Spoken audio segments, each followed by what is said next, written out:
What's up, guys? This is Maxwell Media Inc. I'm your host, Maxwell, and today we are back for another episode of Queer Coded. Hope you enjoyed the last two.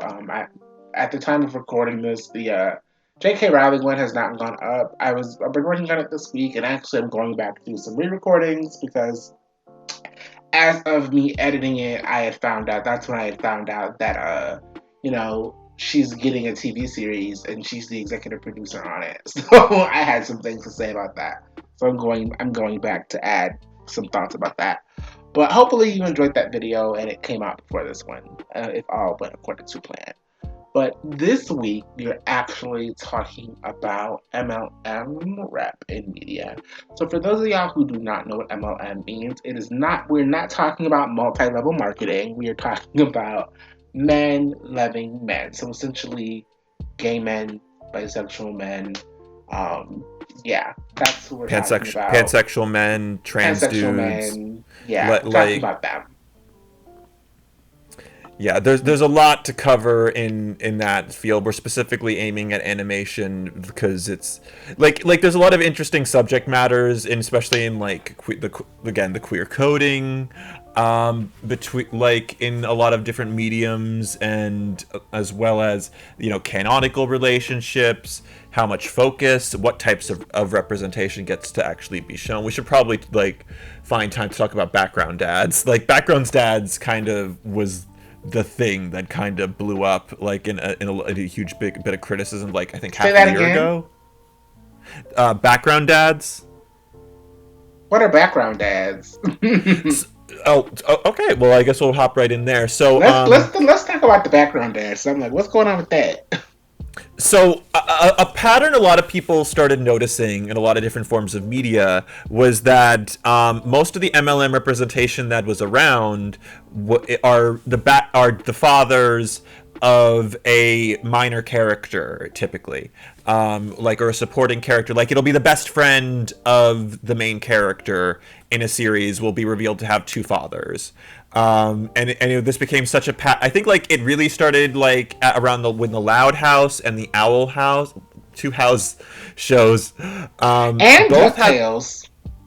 Oh yeah, DuckTales had that too. And I think there was like some little animated series for little kids, like I can't remember, but like that was like kind of the thing where it's sort of to be like, okay, we're the main character's best friend. Like if there was the little like the kid with like on Loud House, he has the 10 sisters and he has a little best friend. I can't remember his name, but he has two fathers. I will give that show props because like that show actually develops the fathers in their own episodes. And actually, like, there's even a sweet episode where the dads actually interact with the main character's bisexual daughter, and there's not really like anything actually called to attention about their queerness, but like it's just kind of nice and refreshing to see like queer characters just get to interact in a normal capacity. But like they're kind of the dads on the Loud House are outliers because every other gay dad, background dads in these series either don't get lines or just completely insignificant and have nothing to go on. Like as much as I love the Owl House, they did not really like I think back when like the episode with Willow and you remember the one with like Amity, like in the memories? Yeah, like it's revealed that Willow has two fathers, and I'm not even sure if they ever actually go to speak a line of dialogue. Actually, I think there was one time when they like locked her up in her room when like she was like suspended from Hexside or something. But I think that's the only time in the entire series either of her fathers have lines. And and again, like you said with DuckTales too, where Libby's friends, like the little stork, the purple stork girl, had two fathers who again had no lines. But it's a trope I've noticed, and I wanted to like, what are your thoughts on that? I guess I noticed it, but like I guess I never really put words to it because I guess my thought was like, at least they're there. I guess I never really connected the dots with that, or even like in She-Ra with the Bo's fathers, like they were just sort of there, and I don't know. That is reminding me of the whole Noel Stevenson controversy with the hobo Oh and yeah, all of that. But that anywho, was yeah, ugly. even that with the whole he has two dads or whatever, I'm like, I don't. It's been a minute since I watched She-Ra. So I don't want to say anything definitive about it, but I think they only showed up in like one or two episodes. I think it was 2 episodes. Like it was like they did get their own episode with Bo and had a nice arc and very defined characters, and they were plot important in season 5 a little bit. They figured out some stuff that helped Adora in her mission. Um, but out like at least they got to do something. A lot of background dads I've noticed just are in a position where they're there, but they're not significant, and they're almost like kind of. I really don't like saying this, but it kind of feels like almost domesticated gay. Like for a lot of the like the people in charge of this stuff, it feels like they want to put queer men in a specific role. Like they want us to. They're like, okay, we'll include you, but like you have to be married, you have to have a child, you have to be like very hard in a specific type of role. Like you don't like see any like gay uncle adventurers or like it's always they're married, they're comfortably domestic, and like again, I don't think there's like it kind of feels like Mitch and Cam from Modern Family. It feels like they have to be in the Mitch and Cam vein, which there isn't anything inherently wrong with that, but like it does start to like and like I do like that. Like that is in a lot of ways my ideal, what I would like for my life, but at the same time it also feels kind of pigeonholed. Um like Yeah, it and this is specifically, to be clear, this is like specifically in the realm of animation because, I think we were talking about it before we started recording, but like the realm of the representation is so large and vast. A lot of times for, MLM things, it's very like the opposite of that. It's very like raunchy, very sexual, very I would say not like gross, but I would say unwholesome. Not like, something you would sit down and watch with your grandma. But in the realm of, but specifically since we're focusing on the realm of animation, I have noticed that actually, where it's very much like you kind of have to be this perfect cookie cutter type character most of the time. I rarely see MLM characters in animation aside from Dragon Age, which we'll talk about that later on. Yeah, But like it feels like we're not allowed to have an arc. We're not allowed to have a romance. We're not allowed to have a lot of development, like outside of being caretakers. And yeah, like it almost feels like a kind of a very hard left turn to get away from the predatory like the homophobic stereotypes and ideals of olden days. He's like and present like, oh, they're safe, they're good, they're like they are gays you can totally feel comfortable around, which like I'm not trying to like be one of those like annoying people who like says there's a particular way to be gay or hate on a different vein, because like all like however you want to live your life is valid, but it does feel like we're not allowed to like have the same type of freedom to have these sorts of stories expressed as straight people. Like we are not allowed to be the protagonists. We're not allowed to have really strong focus or arcs. Like we're there, we're supportive, we will, but you don't have to support us. Like that's it's the really thing. giving like a remix of like the GBF. Yeah, like it kind of does actually. Like where we're there, where we're not necessarily sassy, but like we're only allowed to be this, and there are exceptions, like positive and even worse. But it genuinely does feel like I want more out of my stories, like so to speak, in this medium, because I love animation, but it's just disappointing when this is like the only thing we can really get. Yeah, yeah, I definitely agree with that. I don't know why, but when I said best friend, for some reason I flashed back to Invincible. Oh yeah, like I will give like the background. I wanted to give like positives. Like it's not like this is a bit of a low bar, but it's not traumatic. Like, and I think like I think you and I can both speak to like having really awful, traumatic or like negative like experiences with queer representation. I will take safe like meh like in the background and like representation over all the nonsense with Voltron or the bullshit they did in Castlevania, or the weird shit they did in Legend of Korra, or everything they did in Ruby, with MLM, like the queer baiting and the action, and even the actual queer character in that show, Scarlet David, Can who's we take a moment to talk about Voltron for a minute? yeah, Because I, back in the day, if you're an OG Maxwell Media Inc. subscriber, you remember I used to do like really small Voltron reviews back in the day. I never finished it because I just gave up on reviewing it. But the Shiro stuff, Netflix will never live that down. Netflix, I will never forgive Netflix for that because the way that it's like so insidious because like for the first 2 or 3 years of it, we were like, oh yeah, like Shiro, we should like we're just sort of shipping Shiro with everybody the same way we're shipping the other characters. And then I don't know, I don't know what it was. There was to me there were no signs, there was no coding. I just had a feeling. I was like, gut feeling. I just feel like Shiro. Yeah, I think the main reason I felt that way was because all of the other characters, like Keith and all the other characters, they wouldn't have girlfriends, but they would always like make little general references to the fact that they were straight.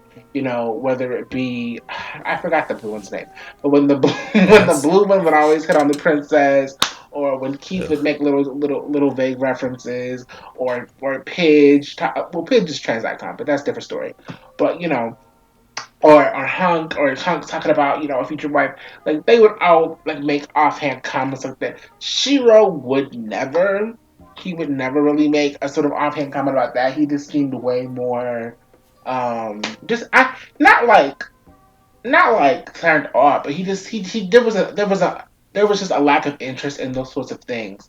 So I was just like, I can't put my finger on it. But then when we finally get to the season when they reveal, that he's queer, or whatever, and he's talking to Adam, I was like, are they doing what I think they're doing? And like they're just like having a conversation, and I was just like, what?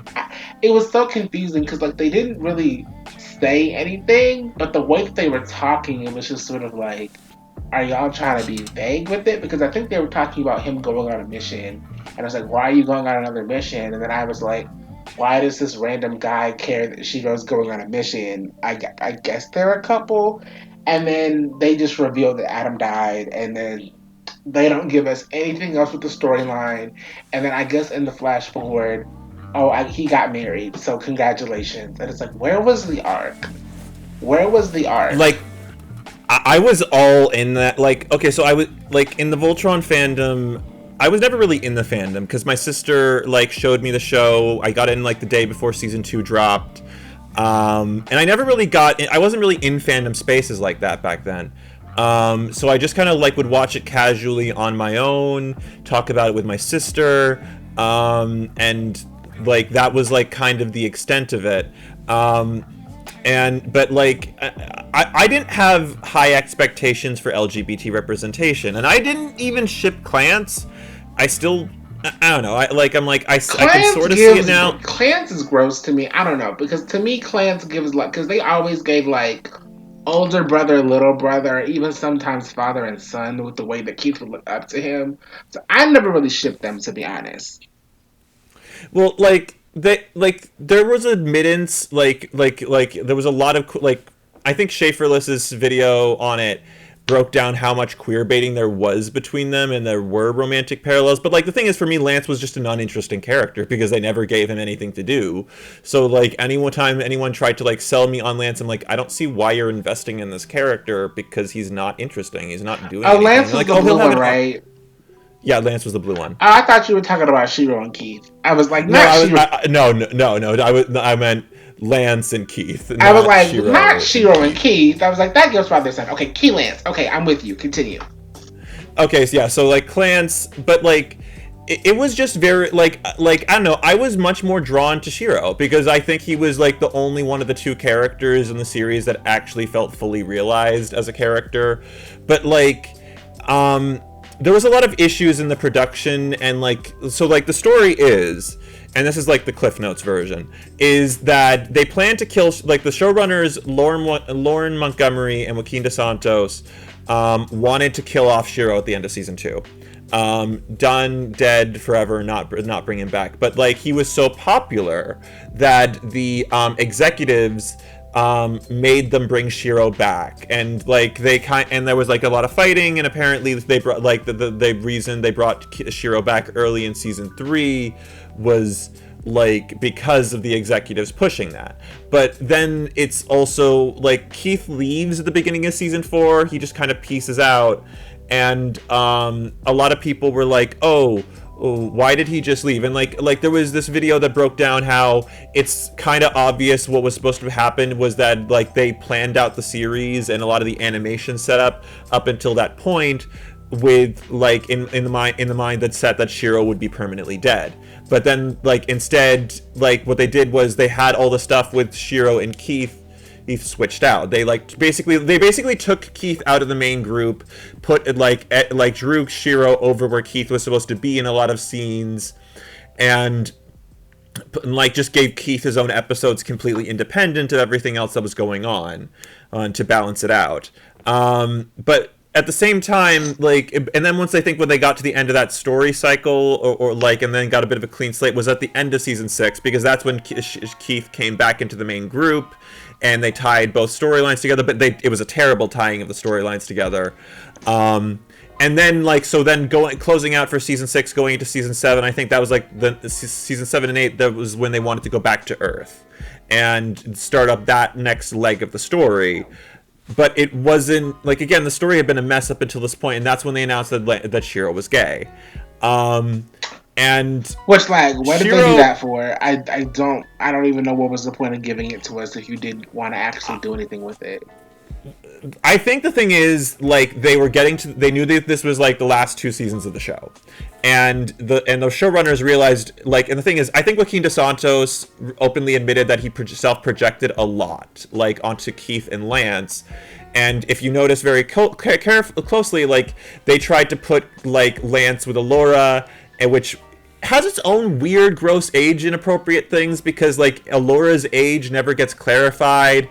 Like, it's not clarified if she's actually a teenager in regards to human years, because she makes out with Lotor, who lived for 10,000 years, and I'm like, so like, but like she also makes out with Lance as a teenager. So I'm like, either she was like already like very old as an Altean when she came out of her stasis chamber, or she was a teenager when she came out of her stasis chamber, and like she was either groomed by Lotor, or she ends up kind of grooming Lance. Like either way you look at it, there's some weird, gross things going on in that area, but that's a whole other aside. But like the thing is, it's very clear, and they tried to put Keith with Aksha, but the thing is, like, the fan base hated that romance so much and it was so poorly developed.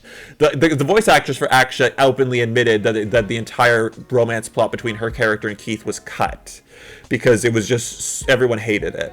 No one liked it. They hated Keith and who? Aksha, like, she was the purple girl who looked humanoid but like still was like purple on like she was one of Lotor's like lieutenants. And she was the one who was like spending a shit ton of time with him, but even though they never actually exchanged a line of dialogue really and had no chemistry or conversations. But like the thing is, they had promised LGBT representation, Lauren Montgomery, even I think like after Trump got elected, published a piece of fan art that literally had the Voltron team with like gender, race, and LGBT, like all the characters holding the signs, like and like Allura and Paige were holding gender, Keith and Hunk were holding race, and Shiro and Lance were holding the LGBT sign. And because in the show, Keith and Hunk had a brief conversation about like Keith discovering him being half Galra, and that he's basically of another race, and that and there was that conversation in season 1 where Laura was encouraging Pidge to actually come out as a girl. Like again, like it was confusing because she was coming out as the gender she already was. Like she was coming out as cis, and that she was just lying about being a boy. It was Yeah, because very. like, wouldn't it make more sense for her to be like, I wasn't born a boy, but I am a boy? Yeah, like it would have made a lot more sense for that. Like a lot of like I've talked to a lot of trans folks who like were really into it in season 1, but then like as time went on, they kind of look back on it and they're like, yeah, this doesn't actually feel like a trans metaphor at a certain point. It starts to feel like a cis. And I think like Lauren Montgomery also had openly admitted she self-projected a lot onto Pidge, and I think she ended up like Like, right in what like way? like again like kind of like, oh, I always felt like the nerdy girl out, oh, and was a tomboy, and I'm like, okay, like being a tomboy is not the same as being a trans guy, It's and really and, and not. like It's really not, bestie. Because like, I yes. really forgot after she like said, "Oh, I'm a girl." I really forgot she was a girl. I really forgot until you just said that right now. Yeah, it was just a very weird, like it could have worked as a change up if they'd actually like committed to making her trans, and even like could have been an interesting story about her Or at least, being. or even like, even if she's not binary trans, she could definitely be non-binary. Yeah, but like the thing is though, these were two straight white people who wrote this, and again, from what we can very clearly see is that we have a straight guy who self-projected onto two characters in particular, and like wanted them to end up with two hot alien women, in Alora for Lance and Aksha for Keith. He was very obviously self-projecting. You can tell this is a guy who dated only played Mass Effect for the hot alien women. um, but the thing is, they still made the promise of LGBT representation, especially there was a massive LGBT fan base. They're like, okay, if we don't do gay representation, then we're going to get a lot of flack for it. So I think they decided to do Shiro because the thing is, they didn't plan to even have him around. Like, in fact, there's actual this one of the YouTuber I mentioned earlier. Like, she did a breakdown of like this, and like Shiro's actually not even animated in several scenes he like should be in season 7, and you can even tell he's like not written into a lot of the plots in season 7, and like he's like the thing is, once they bring him back to life or swap him with the clone, and they never really go into the ethical questions of combining Shiro's dead consciousness into a clone that had his own life and memories. They just kind of like he included a lot, and then he just gets the one episode with a flashback with his boyfriend, which apparently was just reused scenes from a flashback episode they planned to have back in season 2, but then weren't able to do at the time. So they were kind of just reusing assets. And they also gave Shiro a terminal disease, but then never properly explained the terminal disease. Like, the disease only actually like really exists in understanding it outside based on the showrunner's comments. There's no real strong indication of that. And they even said like, oh, the whole motivation for Shiro going into space was because he was dying and wanted to complete his like this mission before he died. And I find that to be its own form of homophobia, because I'm like, why is it that you like assign the gay character to be the one with the terminal illness, especially with the context of the fact that like the gay male population like was enormously devastated for the last 4 or 5 decades due to the AIDS crisis. Like it just feels very weird in a science fiction fantasy TV show to like give a gay man a terminal illness. But And didn't you just say it was made by two cishet white people? Yep, yeah. So Like it was they're made by they're not thinking about these readings, bestie. I just feel like with the whole Shiro thing, especially the way you're explaining it, it's very clear that they didn't have a plan with it. I mean, okay, I'm not like a professional writer, but I don't understand why they were like, oh, we need a gay character. We gotta come up with something quickly. Oh, Shiro. When y'all could have, if that was something that you were already gonna promise, why didn't you just already think about your main cast having one of them be gay from the beginning? Like, why can't I don't understand why people feel like. And this is carrying over from my last video I did about Bumblebee. But why do people feel like sexualities are like spoilers? Are like these big plot things that you need to hide from the audience until the right moment? Like, no, that's not a plot thing. That's just a basic, fact about the character. Like, they have blue eyes, you know? Yeah, it should be something that should just be allowed to exist or be stated in a casual way, but it's not really allowed to be, and it's very frustrating, especially like I do believe there was like a guy, one of the like at least there were people in the writers' room who did want Keith and Lance to end up together. Like I think like something that was pointed out was the last episode with like one of the major writers in the series and probably one of the best writers in the series. I don't remember his name, but he wrote the episode where it was like a game show thing, and there was like a specific Keith and Lance moment where like all the characters on the Voltron team were told, "Oh, you can only choose one of you to be freed from the thing. Who do you choose?" And Lance gives this chooses Keith and gives this very long, eloquent speech about how much he cares about and looks up to Keith. And then Keith also chooses Lance, and then he's just like the guy show host is like, "Lance, why Lance?" And he's like, "I just don't want to be stuck for eternity with him." And Lance's like, "Aw, wait, what?" And like that writer apparently did want to have Keith and Lance end up together, but but apparently that writer also wanted Allura and Shiro to end up together. So like Shiro's sexuality was never really nailed down, and I think there was some and I think the only reason Lauren and Joaquin even like made Shiro gay was because they hated him. They very clearly, and like in a lot of the interviews, in fact, they even had to turn one of the videos had to turn off back when likes were visible. And like they were like this interview Lauren and Joaquin gave was so badly getting ratioed, and then like they turned off the like and dislike thing and disabled comments because they just showed their ass. Like Lauren and Joaquin showed like they were like just like shitting on Shiro and like going on like hate rants about him and like, oh, we hated him, he was such a pain, like then why like create wish we him? killed him out. Then why even have him on that's the show? That's the thing. But the thing is, they would backpedal the moment anyone was like, "Why do you hate them?" Like, "Oh no, we're kidding. We love him. He's great." But the thing is, the work speaks for itself. They didn't give Shiro anything to do through season 7 and 8.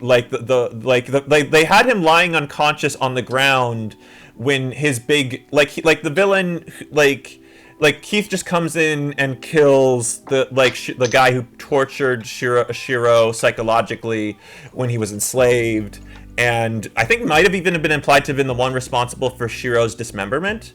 But they don't really allow him any agency in that story. They just take it away from him and give it to Keith in that moment. And it's frustrating because he's just not allowed to have any agency, and the fact that again they lumped all of the tragedy on him, like the homophobia in that show. Like the writers did not ever think for a second how this looks, or the showrunners didn't because the writers who were, I think, actually knew what they were doing and were queer friendly had already kind of really left the show by that point. But it's obvious they tacked on a lot of homophobic tropes onto Shiro. They only really made him gay to be the gay character and to live up to their promise, and so they could have the romances they wanted to self-project on with Keith and Lance. But Shiro was the thing is, by that point, Shiro was really the only thing people really wanted out of that show, because he was in concept revolutionary. He was a gay Japanese man and who had PTSD and was disabled. He was a whole I don't think we're ever gonna really get a character like that again, especially he was in such a strong leadership role. He was so beloved. But the showrunners just hated him, and they pushed him out, and they put a lot of homophobia on him. And even his wedding in the end, if you dig into this, there was a leaked image before season 8 came out of the wedding. And the wedding actually has another guy, some blonde guy from, I don't know, some other anime from that era. But they didn't have the rights to the character, so they switched him out with Curtis. And even during season 8, they never devoted any time to Curtis and Because Shiro's I was like, relationship. who is Like, this man? Like, do we know this man? Does he go here? Because if saw him walking down the street, I wouldn't know a thing. Sorry to this, I just like, because I was like, who is that? When they showed the wedding, I was like, they didn't even really put any effort into a relationship with him, and that's what a lot of us mean when we say, y'all can have us in animation, but we don't get really any story or any like spotlight, you know. There was another show yeah, that I wanted to talk about, but finish what you were saying about Voltron. yeah, like the thing is, Curtis was not even actually named in the show. Like, you only found out his name was Curtis from the confirmation outside and from like credits. Like, he had more of a conversation with like Aksha and Veronica, like than he ever did with Shiro. I think like the only time they ever actually had any dialogue together was Shiro once saying, "Take us into dock," and he's like, "Right, yes, sir." That's literally it. Like, they had no development, no background, no nothing. It's just there was no attempt really to do that. But like, they gave Lance and Alora all the fucking time in the world, and everyone hated that relationship. It was like, and they got to the last leg of the show, and it was just kind of over, and it was done. Didn't And Alora people, die at the end? yeah, they killed her off. They killed her off, but they still like put her with like, they just gave like, I think Adam was done dirtiest because like, again, he was only in 2 scenes and got killed off while never being able to actually be gay, and also no one. This is like, again, just I don't want to sidetrack from the Allura thing, but they had like Adam show up literally only in 2 scenes, and they tried to make the statement after Adam died as like, well, we thought this was an appropriate choice because the show is about war. But like, no one else died in this conflict except for this lady general guy who was always like a villain and antagonistic for no reason, and like died in this really forced redemption that like, I can't even like be mad or like happy that she died, because she was just very badly written to the point where you could see she was only put in there to be like a naysayer to whatever the protagonist wanted to do. But like, even but even taking that, and it's like, okay, well, this is the war and people die. Like, but who is Adam? Like, we don't know him, so his death really has no impact other than he was this gay character you had to think of at the last minute, and then you killed. You know, it's like, that doesn't even make any sense. Like, no shade to Keith, love Keith down, but kill Keith. Like, if you want to kill somebody, kill a Keith, kill a Hunk, kill a Pidge. Like, okay, even though I don't like that Alora died, Alora's death has impact because like, she's a character. Like, she's an actual character on the show that we had an attachment to. So this whole like, it's the war and people be dying out here, honey. Like, no, it doesn't make sense because we don't know Adam. So it really just gives, you really only killed him so you didn't have to deal with the gay stuff.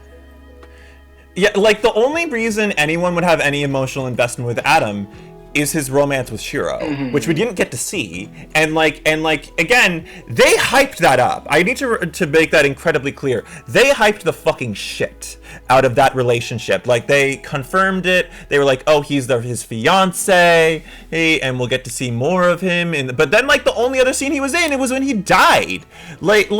And then they had the fucking nerve to fucking have the promo of Voltron with the fucking rainbow on it. I think I was a senior in high school. I gagged. I was like, not y'all have the nerve to try to put the rainbow branding on it, on the Voltron sign. They even added the LGBTQ plus genre thing to the series. Yeah, then and took it off 2 weeks later. And that's another thing I don't like about Netflix. They always want to add LGBT onto a show, and it's like the show has one LGBT side character in one scene. And it's like, this is a queer show. What? Yeah, it's like, the thing is, like, I find it hilarious that like the reaction was so bad that someone at Netflix actually was like, okay, we need to take this genre tag off of Voltron. It was just so infuriating. Everyone hated it, because, and especially like, it really stood out. Because, again, outside of that nasty general lady that was poorly written, no one else died. And Lance was from a family of, like, 20 people. Lance had, like, a bunch of cousins and uncles and sisters and parents, and his grandparents were still alive. There was even a fake out death with his sister before they even got back onto the planet. But like you could have killed his sister off right there, but they chose not to. She suddenly magically escapes a cave-in, and so like the only character, and they could have killed off like Pidge's father because he was like central in that plot, or Pidge's mom, or her brother. Yeah, like no one else in this like even Hunk's parents were like imprisoned in one of the camps by like the Galra invaders. So I'm like, you could have had like any like other of the characters lose something. At least then it wouldn't just be the gay Japanese disabled man who lost the only person who was important to him. Like Pidge gets her whole family. Keith gets to have his thing with his mother, reunite with his mother. Pidge gets her, yeah, like Lance has his giant family. Hunk gets his family back. Like they all get to have a family. They all don't lose anything. But Shiro has only one person that's established to love and care about him back on Earth, and he's the one to die. Shiro just went through all of the shit for no reason, and when you add the layer of him being clear on it, it just means he was the one to make. He was just made to be the one that suffered the most out of all of them. Yeah, like the homophobia was just apparent, and they tried to brush over it with the wedding thing, and I literally said, "Fuck you and your fucking hole." Like maybe you could edit. No, we're not editing that out because that's how we feel. But just Voltron was just a mess. But it was really homophobic, and I'd say things have gotten better. But like at the same time, for a while, it was kind of just the same thing, and it was like I just want to segue into Castlevania for a little bit. Like Castlevania also really handled its queer male representation really badly. Like Alucard should have conceptually been being bisexual should have been a great thing, but like his whole coming out arc was, you know, with having a three-way with two like these. I don't know. Twins. I never figured out, were they supposed to be twins or were they just friends? Like, were they brothers? They were siblings. Cause when I first watched that season and that show and that scene, at first I didn't know how to feel because I was like, okay, Alucard is in. I really didn't. Because number one, isn't Alucard like 3 or 4 years old? I think so. Like that's another thing that's like very weird about the whole thing. Like he's like an immortal vampire, but he's also only been in the world for like maybe 5 or 6 years. Yeah, like I don't know. It's very weird. Like apparently he ages incredibly fast, but like so his age is very vague, and the fact that again, I want to be very clear. No matter what context you look on the scene with Alucard, he was sexually assaulted. He was sexually assaulted in like there is no context to which like okay, so like let's assume he is actually of age and is actually able to give consent. Like let's just like for sake of argument say that he is. He has like the fact that he never really clearly gives consent in that scene. They just sort of come in and have sex with him. And then like even if we assume that that he did consent to that instance, it's all a ruse on their part to like capture him like and tie him up and disarm him because they're mad at him for not teaching them magic, and they're like, oh, we're gonna kill you. And so the fact that they like had sex with him, like, so even if he was of age and he was of consent, like did consent initially, the fact that it was all a ruse to disarm him so they could kill him makes it rape. Same thing with Hector. Hector, who's Hector? Hector again? was that Forge Master, and he was he got raped by one of Camilla's sisters, so she could put the ring. So she could put that like blood ring on him and control him. Because I think they did that scene at the same time that they did the Alucard scene. Oh right, the guy like again, I kind of like blocked a lot of that. Like he was the guy with the gray hair. Yeah, he was the guy with the gray hair that was making the monsters. He was friends with Isaac. Yeah, there was like a lot of like sexual assault that kind of just went under the radar. Or like that I don't know how the people in the charge of this thing thought this was okay, and then like the fact Alucard again kills two Japanese people and then hangs their bodies outside. It's very like why was like two siblings having sex with a man and then getting hung out, and it's a very dark and weirdly disturbed Because you is think this like really the this is the bisexual beginning represent. of him.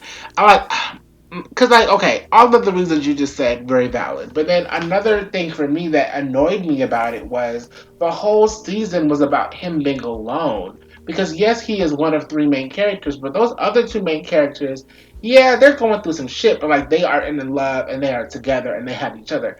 Alucard is alone in this big ass castle with two dead parents, and like he's like nobody cares about me, nobody loves me. He meets these two people, you know, what are their siblings now? He meets these two people and he thinks he finally has a genuine human connection. Like literally when they are having sex with him, he it's not even really about the sex for him because you can see him crying because he's like, I've just been so lonely. And it's all a ruse, and he has to kill them. And this is like the beginning of an arc. They pretend like this is the beginning of an arc for him where he is like not trusting people. But then next season he meets a whole village of people, and he falls in love with a woman. And I'm gonna use this to segue into another issue that I have with MLM media, specifically with bisexual rep. As a bisexual, I'm gonna speak on this. It really just feels like y'all have bisexual men for shock value. Y'all have it for shock value, and y'all really don't have any interest in having that character end up with a man because like 9 times out of 10 they're gonna end up with a woman. And I'm not saying there's anything necessarily wrong with that because that is part of the the package of bisexuality. But at the same time, it really just gives y'all really only use the queer side of it for the shock value. You use the see, it's edgy, we're adult because there's a man in the bed with him too, and he's kissing on the man too. But oops, he gets killed, and then next season he's gonna meet bisexual woman. So ooh, we're still progressive. We're still queer because she's bisexual as well. But like they're quote unquote in a straight relationship. So it's like nothing really is being shaken up. The dynamic isn't really shaken up. It's just we have these characters and their sexualities are here to shock you and to get points, but then ultimately it's not really going to be anything significantly fruity. And I noticed that in a lot of shows that are animated, and I don't like that. Like I don't know, like again, I am not a bisexual man, so I don't know how much I can speak on this, but like I don't know, when you were saying this it made me think of Vox Machina. Like Exactly, and I wanted to talk about Vox Machina too because that's another show. While I do like Vox Machina, I think Vox Machina is a great show. I'm looking forward to season 3, and I enjoyed season 2. But Vox Machina pissed me off because I don't. Is the elf guy? Is he Vox or Vax? um I think he's I think Vex. he's Vex. Or no wait. Like I think the sister's name is Vexalia, Vexalia. so I think she's the like, and I think his name is Vaxus or something. I think he's with the A, and she's with the E. Okay, so Like Vax. I'm so annoyed with those names, especially as it's difficult because the name of the team is Voss, not Machina. It's very Very confusing. Like confusing. But anywho, that character pisses me the fuck off because again, it is exactly what I'm saying. So we get this big, fruity, purple man. It's like, and I'm thinking from their introduction, because they're going to the magic shop to find, weapons that can fight dragons. Okay, they have this flirty dynamic. You think, okay, so like this is the love interest. Like this is the love interest. This is gonna be somebody that they're gonna have something with.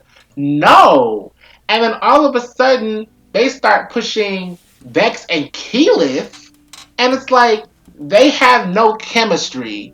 They have no chemistry, but now we're trying to force them to try how to have some sort of attraction to each other. But then what's even more frustrating, they don't even do anything with Vex and Keyleth. They don't. Like, they have flirty eyes every once in a while, and then they'll be like, okay, well, we can't do anything, so let's just move on. And then maybe every so often they'll look at each other here and there. Like, what are you even doing? what are you even doing? And it makes no sense that they're trying to like halfway shadow force the relationship. But apparently both of these characters are bisexual, and it's like, but what are we doing with that? It really I was gonna be so mad because I think I'm forgetting the character's name, but y'all know if y'all watch Vox Machina, I'm gonna put his picture on the screen so you know who I'm talking about. But when those rocks fell on him in season 2 and we thought that he died, I was gonna be so mad. I'm so thankful that he did not die, so maybe there's hope. But I'm just like, they they really it just really feels like they use Vex's character for shock value so he can flirt with men, but really he's ultimately like it and that's another and that's I think that's what makes it so insidious to me. It would be one thing if you were kind of writing a story as you go and you have this bisexual character and they could really end up with anybody. But most of the time with these men, they already know what they want to do. They already know who they want them to end up with, and the plan is to always use their queerness for points and shock value. Another character on that show that they use their queerness for shock value, Scanlan. So apparently Scanlan in season 2 is like, yeah, lads, ladies, I don't care. What?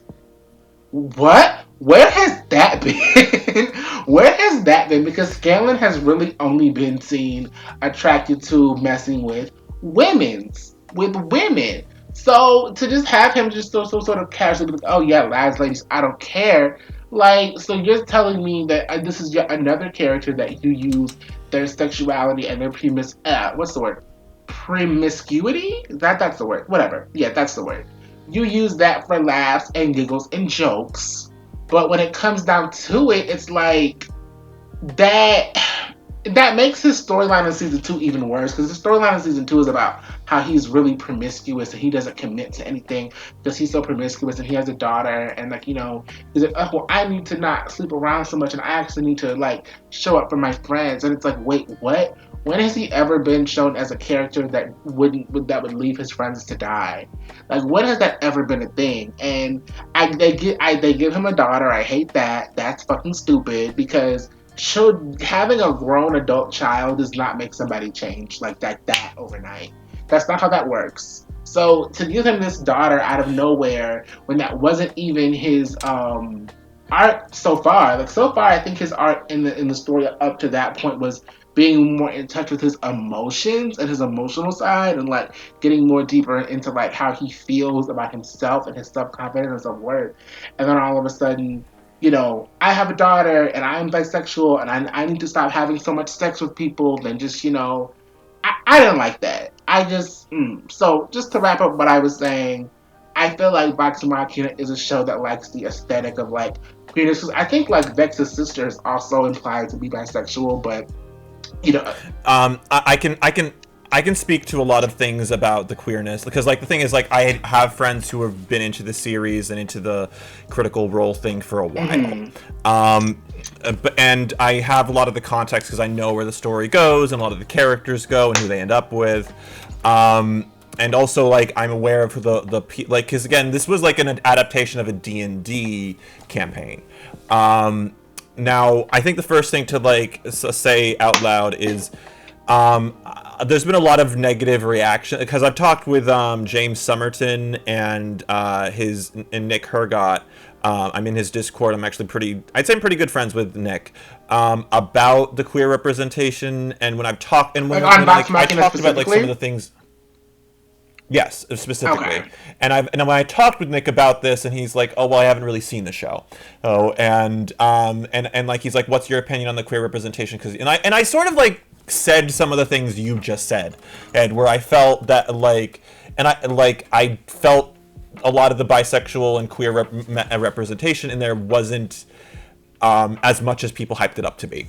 And I got a lot of really negative and nasty reactions because, like, and even like some people who implied that I was belittling the queerness of the characters, just because they ended up in same sex shield or opposite sex. Let me tell you something. That is a fucking shield, and y'all know it. Y'all know it. Y'all know it. Number one, let's get something straight.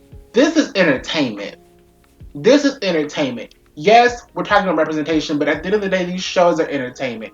These people are not real. So if I have an issue with a trope or a character or the decisions of a character, me that we're not talking about real people. So this whole well you're invalidating their sexuality. Well, technically it's not even real. So you're using that as a shield. So you don't have to engage with actual criticism of the show, because I like the show and I like the characters and I like that they're giving us these queer characters.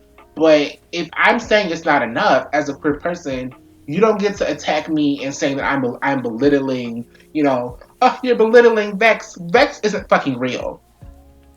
I had to say that. Sorry. Yeah, like the thing is, look, I actually like and can be and like am 100% fine if it's like an Eleanor Shellstrop from The Good Place situation where like it's a queer character who is bisexual, but and like they talk about being bisexual, but it's not like the prime focus of their character, and their primary love interest is someone of the opposite sex. But like I felt like Eleanor has enough substantive stuff in her background and in her character or to actually, like, she does talk about having an ex-girlfriend and having crushes on women, and she is very vocal about her attraction to Tahani, and even like makes a move in a simulation on Chidi's girlfriend, and it like when she stands in for him, and like they almost make out in the simulation, and I'm like so like her bisexuality is very on show, even though she is in a relationship, like her primary romance is with a man.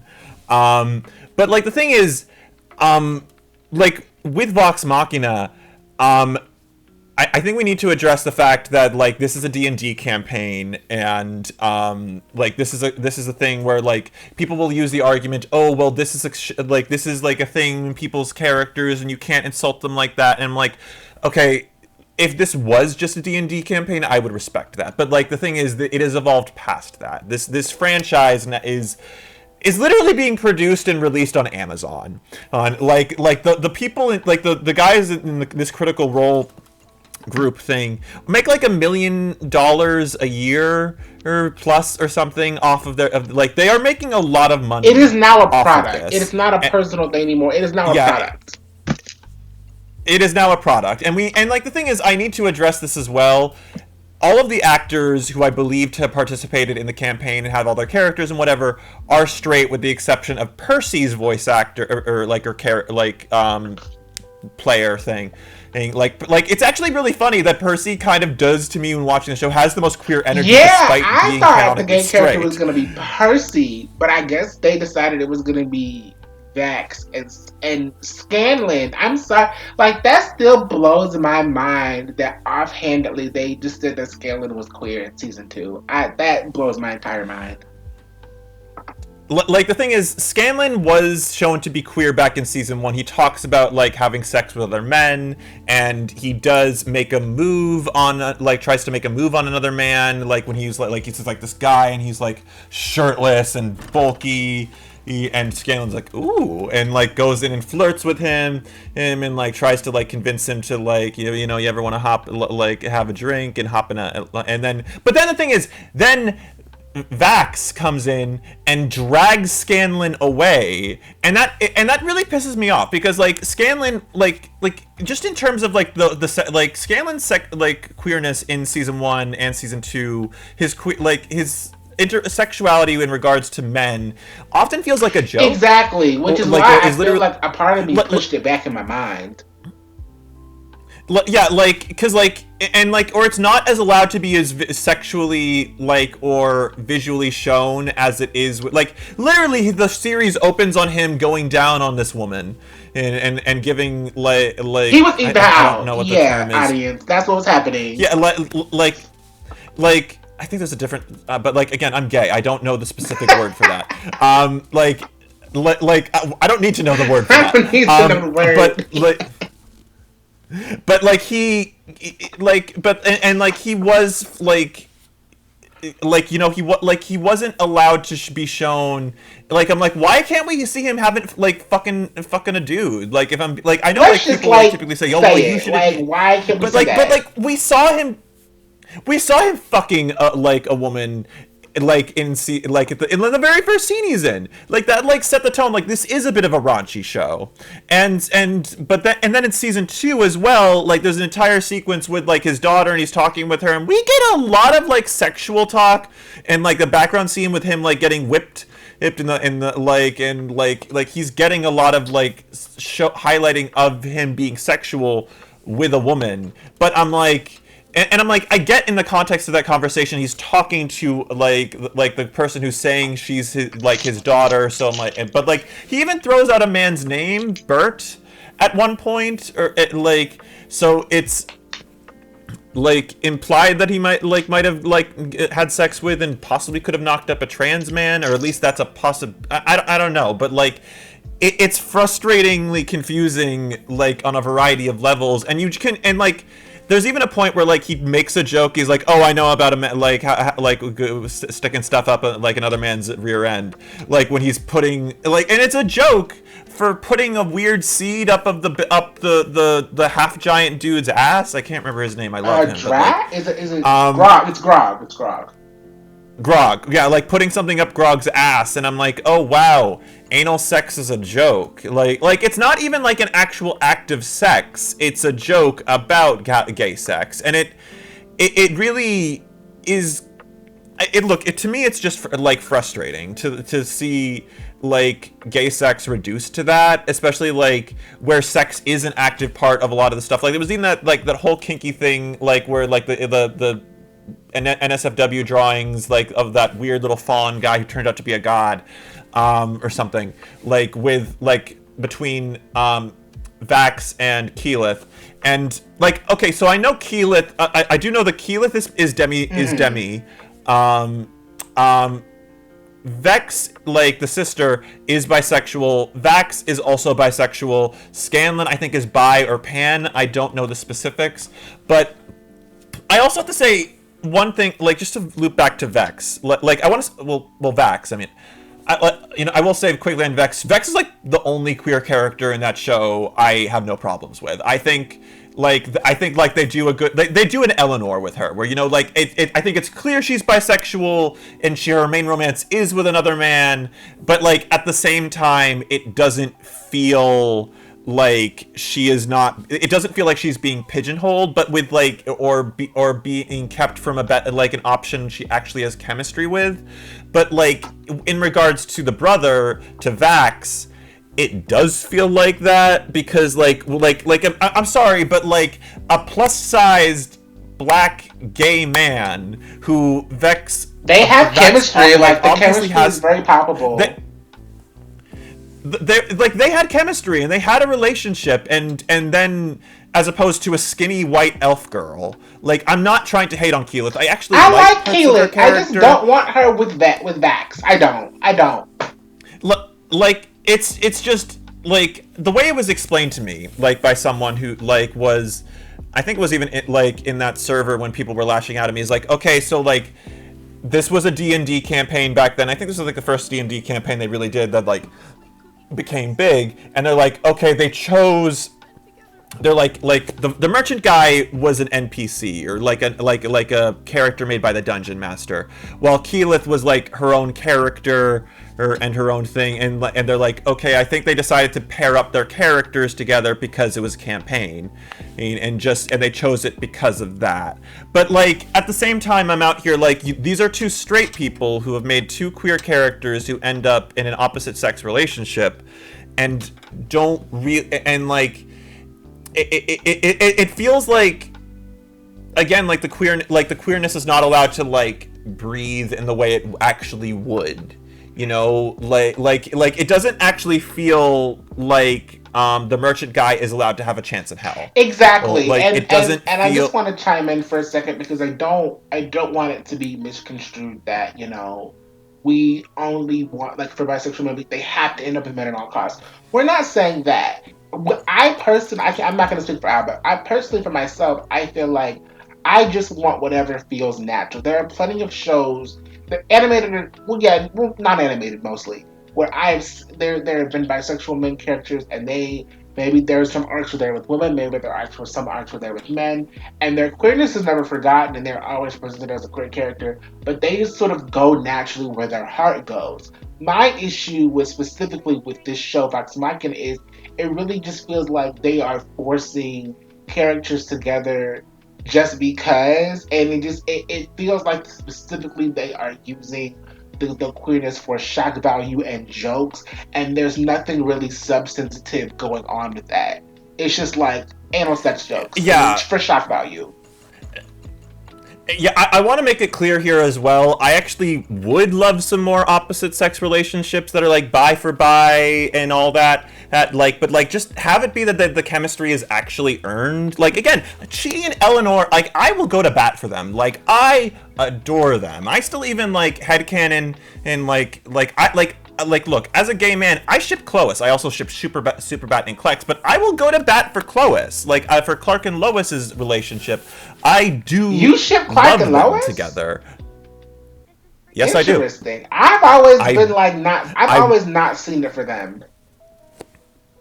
she is the blueprint. She is like the thing is she's probably like one of the few love like civilian like probably like the only outside of like Steve Trevor I think like where you could take her out of her romance with Superman and she would stand as her own Oh, for character sure. and not have to be Oh, like a for superhero sure. like and that's why I love her. I love her as a character, and like the thing is, she actually like goes out of her way to really like get Clark to grow, and like I can understand why he likes her, and like I can understand why she likes him. Like I can understand it. I get it, and it in like it serves. It really does. But like in regards to like the thing is, this is like the thing that frustrates me, honest to God, the most about like Keyleth and Vax's relationship is he doesn't have a consistent personality.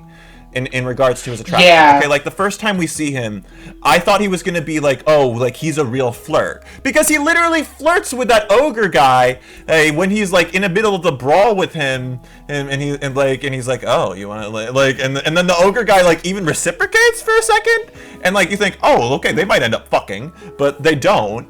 And Vex even gets like that ogre guy's arm chopped off, which I think is a little bit weird. If I'm being totally Yeah. honest, like I actually noticed a pattern where like the main queer characters will interact with a character who is attracted to them, and they'll be either maimed or killed. I Because looked it up like because I was again, kind like of with that tired of calling him that merchant guy. His name is Gilmore. Gilmore, yeah. Like, okay, so the ogre guy gets his arm cut off, and then and in regards to Scanlan, back in season 1, there was like this old nobleman guy who like was like kind of getting low key seduced by Scanlan, and Scanlan will think, oh, you got the hots for me, like you sir are dirty and naughty, and I'm into it, and the guy's like, I just asked where the loo was, Ooh. and like, but then like it's implied the guy is attracted to him in like when Scanlan's dancing around in a light show. But then in season 2, we see that nobleman again get murdered by one of the dragons, specifically in front of Oh. Scanlan. So like it's a little bit weird to do that, in my opinion. That like, okay, so the two queer men like on your team in the main cast, both like the men that they have like on a passing reference of sexual same-sex attraction to, get maimed or killed. And it's a little bit weird when you really like squint at it a little bit. Like I don't really largely think there was like malicious intent behind it, but I would if I were in charge of this project, I'd be like, let's not do this. Like do we really get anything out of killing this guy here? Here it could be misconstrued a certain way, or it could be read a certain way. Let's just avoid that. But that doesn't feel like what happened there. And for some reason around Keyleth, back on the personality thing with Vex, like he's like a suave flirt with the guy in the bar. He's suave and flirty and like sultry and like charming with Gilmore. But then when Keyleth, he's like a bumbling, moody mess. And And I'm I like, guess, and I God, you're guess some people are depressing. like, well, he actually has feelings for Keelan. But like again, that goes back to my point. You have one, two, three, four bisexual queer characters, and this is what you're going with, and it's like that nothing is well, on the queer front. Nothing is substantive. Not like they okay, because like you, and that's the beauty about having a cast with multiple types of flavors of queer characters.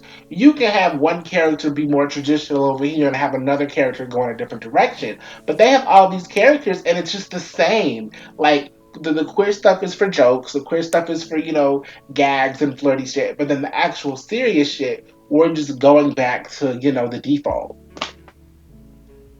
Yeah, it just, I'm like, I don't know, like like Vex, no Vax, Vax reads to me as like, okay, the guy in charge of his character was like, okay, like he's like, oh, okay, I want my character to be bisexual, and like just to add a little edge to him to be Yeah, different, that's literally and what which that's literally what it feels like. It feels like they just wanted to add a little seasoning to the character.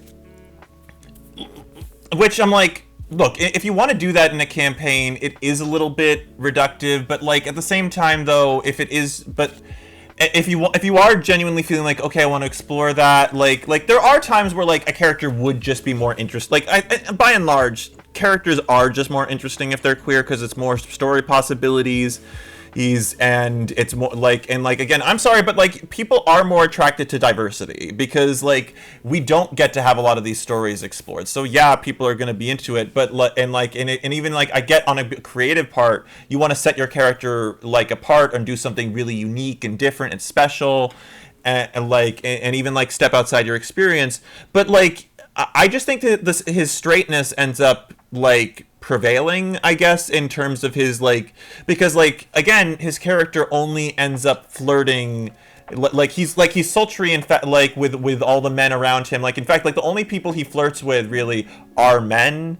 And like then he's like open, he's fine, he's cool, he's suave. But then like with Keyleth, who the only woman he has any like sexual or romantic like actual tension built in, and it's again very flat tension. It's not very interesting, and Keyleth just and he's just an annoying mess. And I'm like, why not just have him be flirty?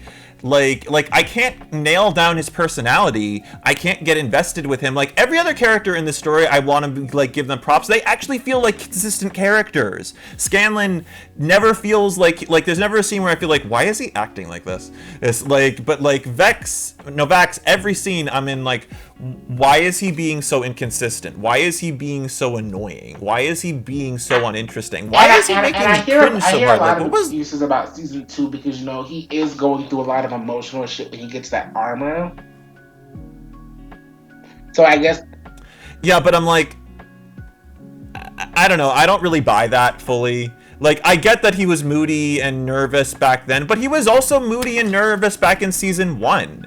And like Keyleth and him did not ever have any real meaningful conflict. Like, and the thing is, I'm like, have them have a conflict. I feel like there could have been a great scene of Keyleth wanting to take down the bodies and like really being persistent about wanting to take down the people that were like made as a warning to them by those evil overlords, like usurper people. But they didn't do that, and it was, and like there could have been a thing where he didn't like was like, we need to be practical in the situation, and there could have been like a fight, but like then a resolution, like there would have been actual tension there.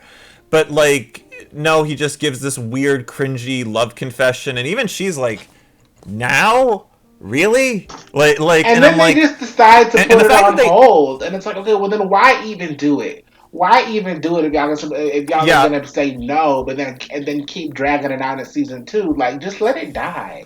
Just let it die.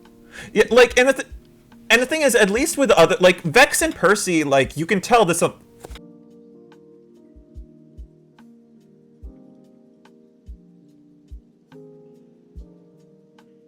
Yeah. So like yeah.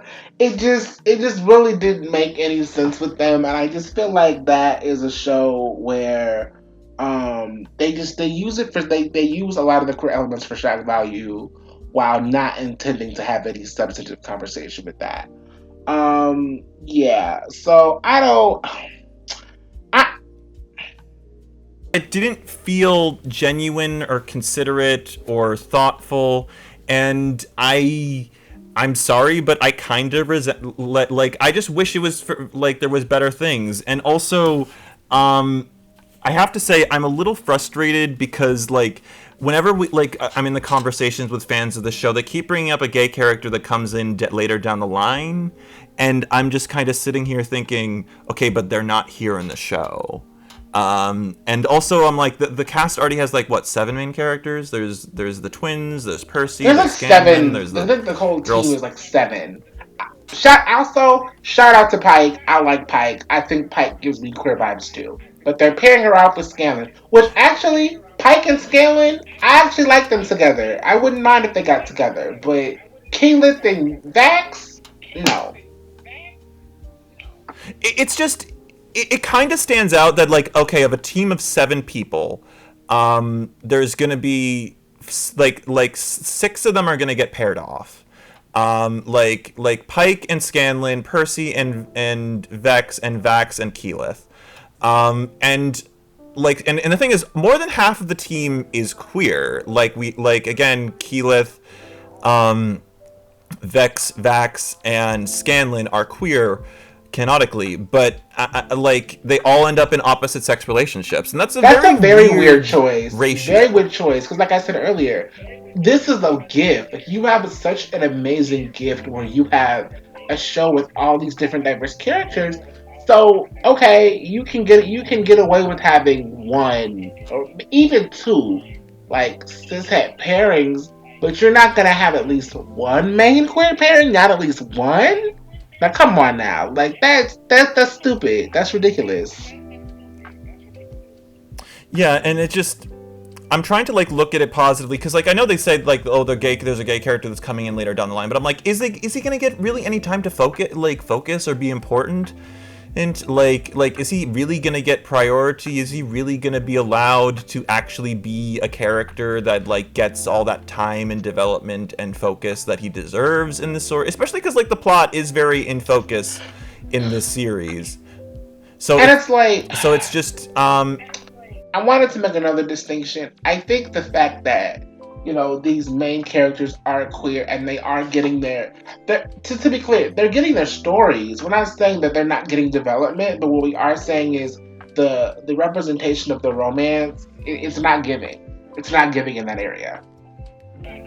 yeah, maybe I could excuse it like if like all the romances were really good, but like look, Vex and Percy, they're okay. They're good. I like they're like When I'm he got her like I'm not killed, investing spoilers in by the it. way, but when he got her killed, I was like, yeah, it's over. I'm done shipping them.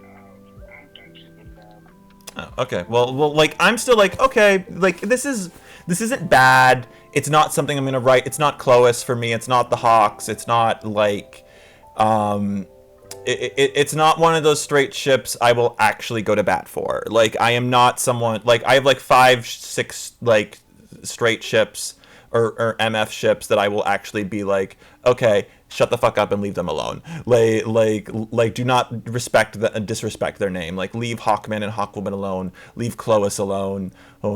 Like I'm very very limited. Like leave Aquaman and Mara. Like they are perfect together. I love them, but like this is I have a very very limited like you need to get me like and it's not like I can deal with inoffensive or fines like Pike and Scanlan. I'd be like okay whatever. Like I'm just past that age in my life where I can really be bothered to care by and large about straight relationships because so often um like there are queer options or you feel like there are queer options that should be on the table, but then they're not allowed to like have as much or actually get to exist in the same way straight relationships do. Like if I'm being totally honest, like Hal Jordan, like I'm a Hal Jordan stan.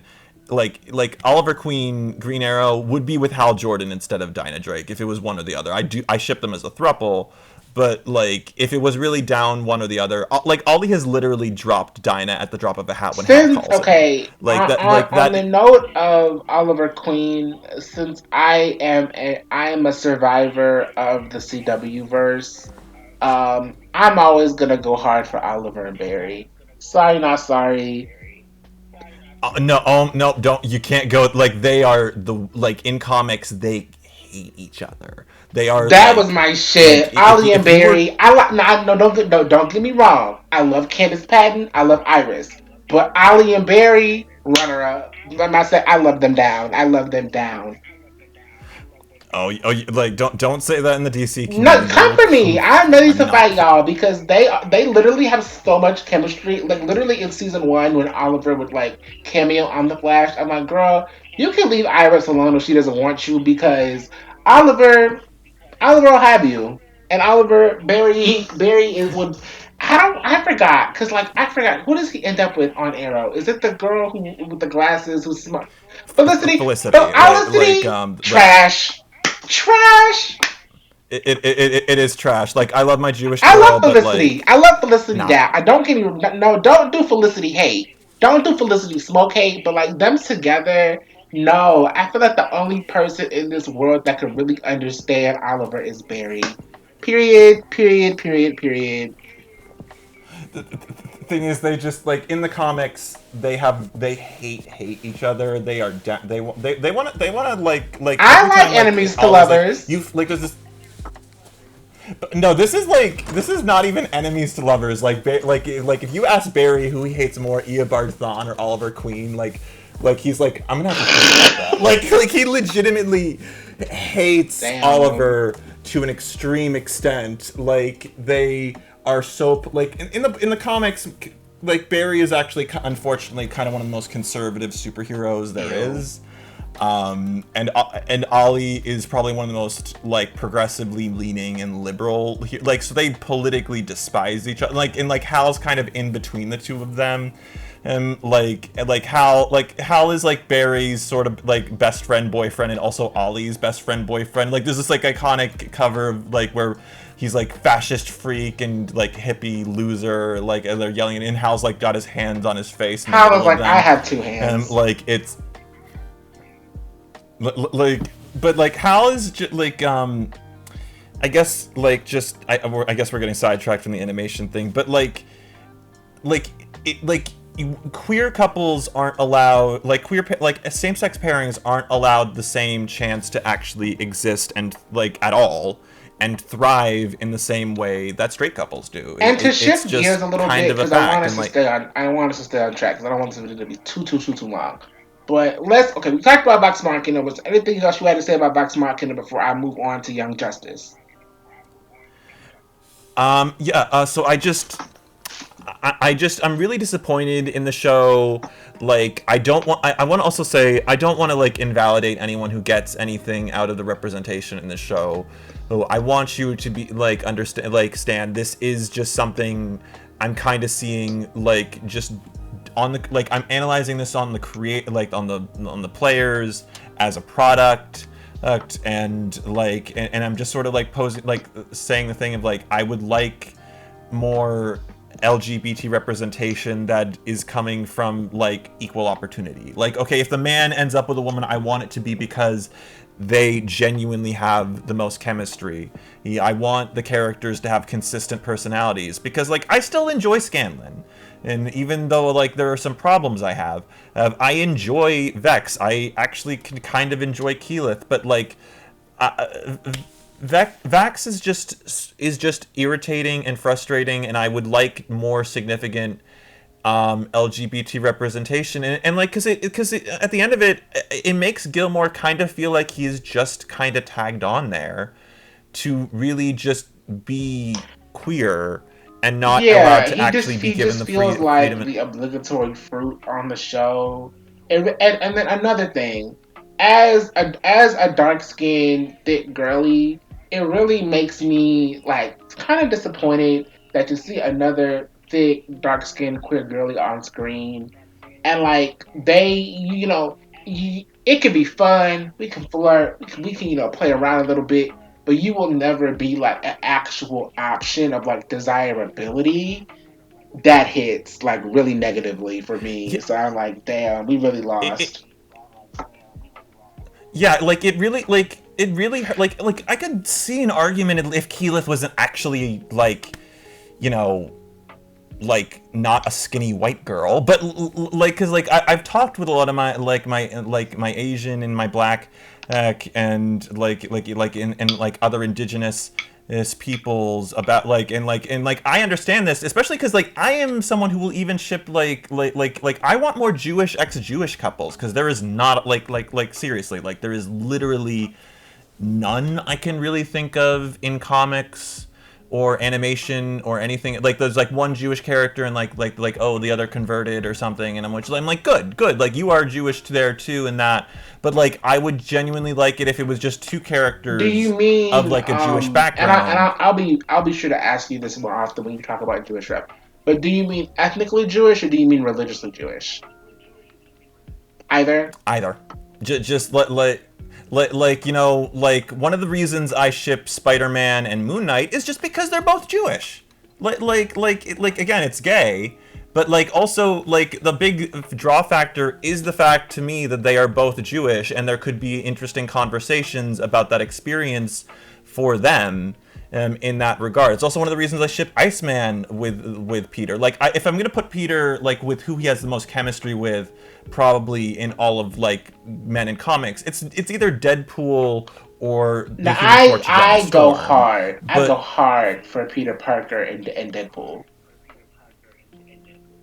yeah, like they have a lot of chemistry, and I actually subscribe to this artist called the Fuzzy Aya, and she's this brilliant artist. She writes like a lot of gay comics with Peter and Wade, and they're phenomenally written. The art is astounding.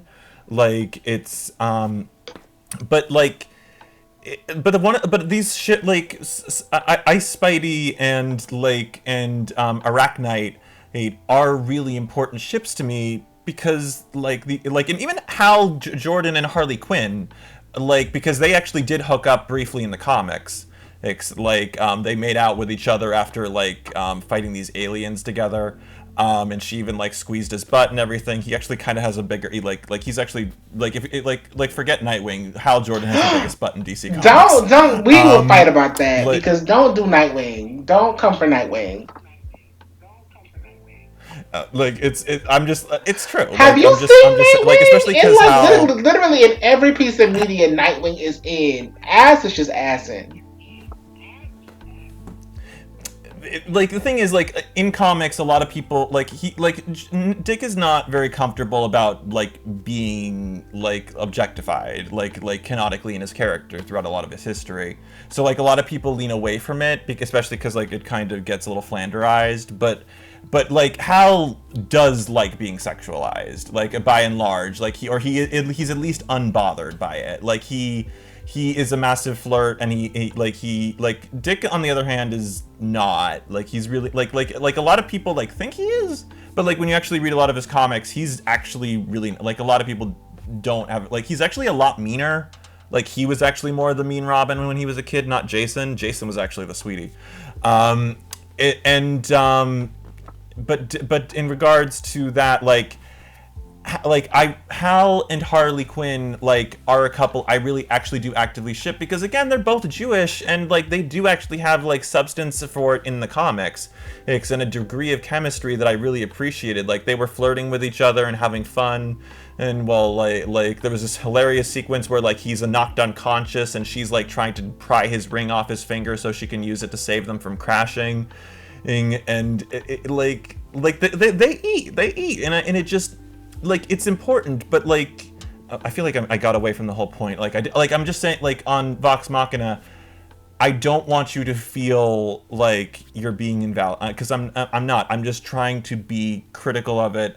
I'm trying to voice like things I think we need to improve or that creators need to be more considerate of or mindful of in Our their opinion on stories, it, in and the us writing. not like standing at 155% doesn't mean we dislike it, and it doesn't mean that it's bad. It just means that it's not perfect, and there's things that needs to be improved on. And I think like as a fandom, as a Yeah, community, we need to be more open to those conversations because I do think like yeah, you can rain on somebody's parade, but this isn't us raining on y'all's parade. This is just us talking about how we feel. But moving on from that, before we get into like the good stuff and the stuff we actually think is like perfect, what the last like problematic like little MLM show I wanted to talk about was Young fucking Justice. Um, so when I was watching Young Justice, I one thing I really enjoy about Young Justice is it's a superhero show about kids, but like the kids actually are allowed to grow up and become adults, and I actually really enjoy that. Like as they grow up and as the threats that they face escalate, the problems that they face also escalate personally because, they start, finding careers outside of being superheroes. They start falling in love. Some of them even start having children. And it's like, okay, we're actually seeing these people grow up and like live lives. And you don't see a lot of teen kid sci-fi shows do that. Normally it's always about teenagers. So it was interesting to see them, grow up from all of that. And a relationship I was really into was Wally and Artemis, and they were a cool relationship. But okay, it was something where I'm like, okay, I'm excited to see a Wally and Artemis dynamic for the rest of the cast. Who are they going to fall in love with? What are their relationships going to be like?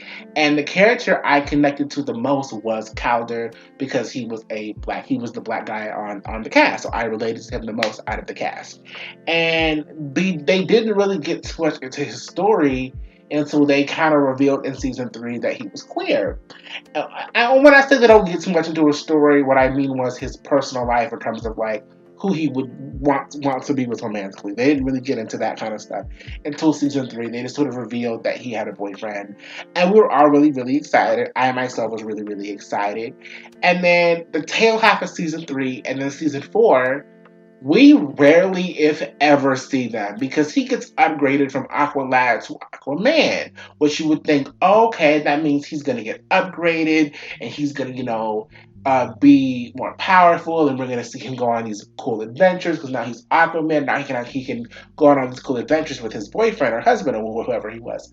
But no, what that means was his little promotion meant that they had excuses for him to not be on screen. So if all of the squad were together, it would be like, oh well, Calder can't do this because now he leads the Justice League, and now he is Aquaman, so now he's too busy to be on screen and have story time. So it's like you have this really great character that I like in every other aspect and regard. You make him queer, which makes me relate to him even more, and then you get him off of the screen. Like, no, put him on screen. We want to actually see him.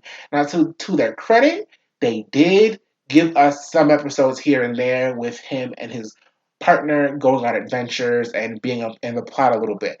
But it was not nearly as much as the straight characters. There was not nearly as much physical affection as the straight characters.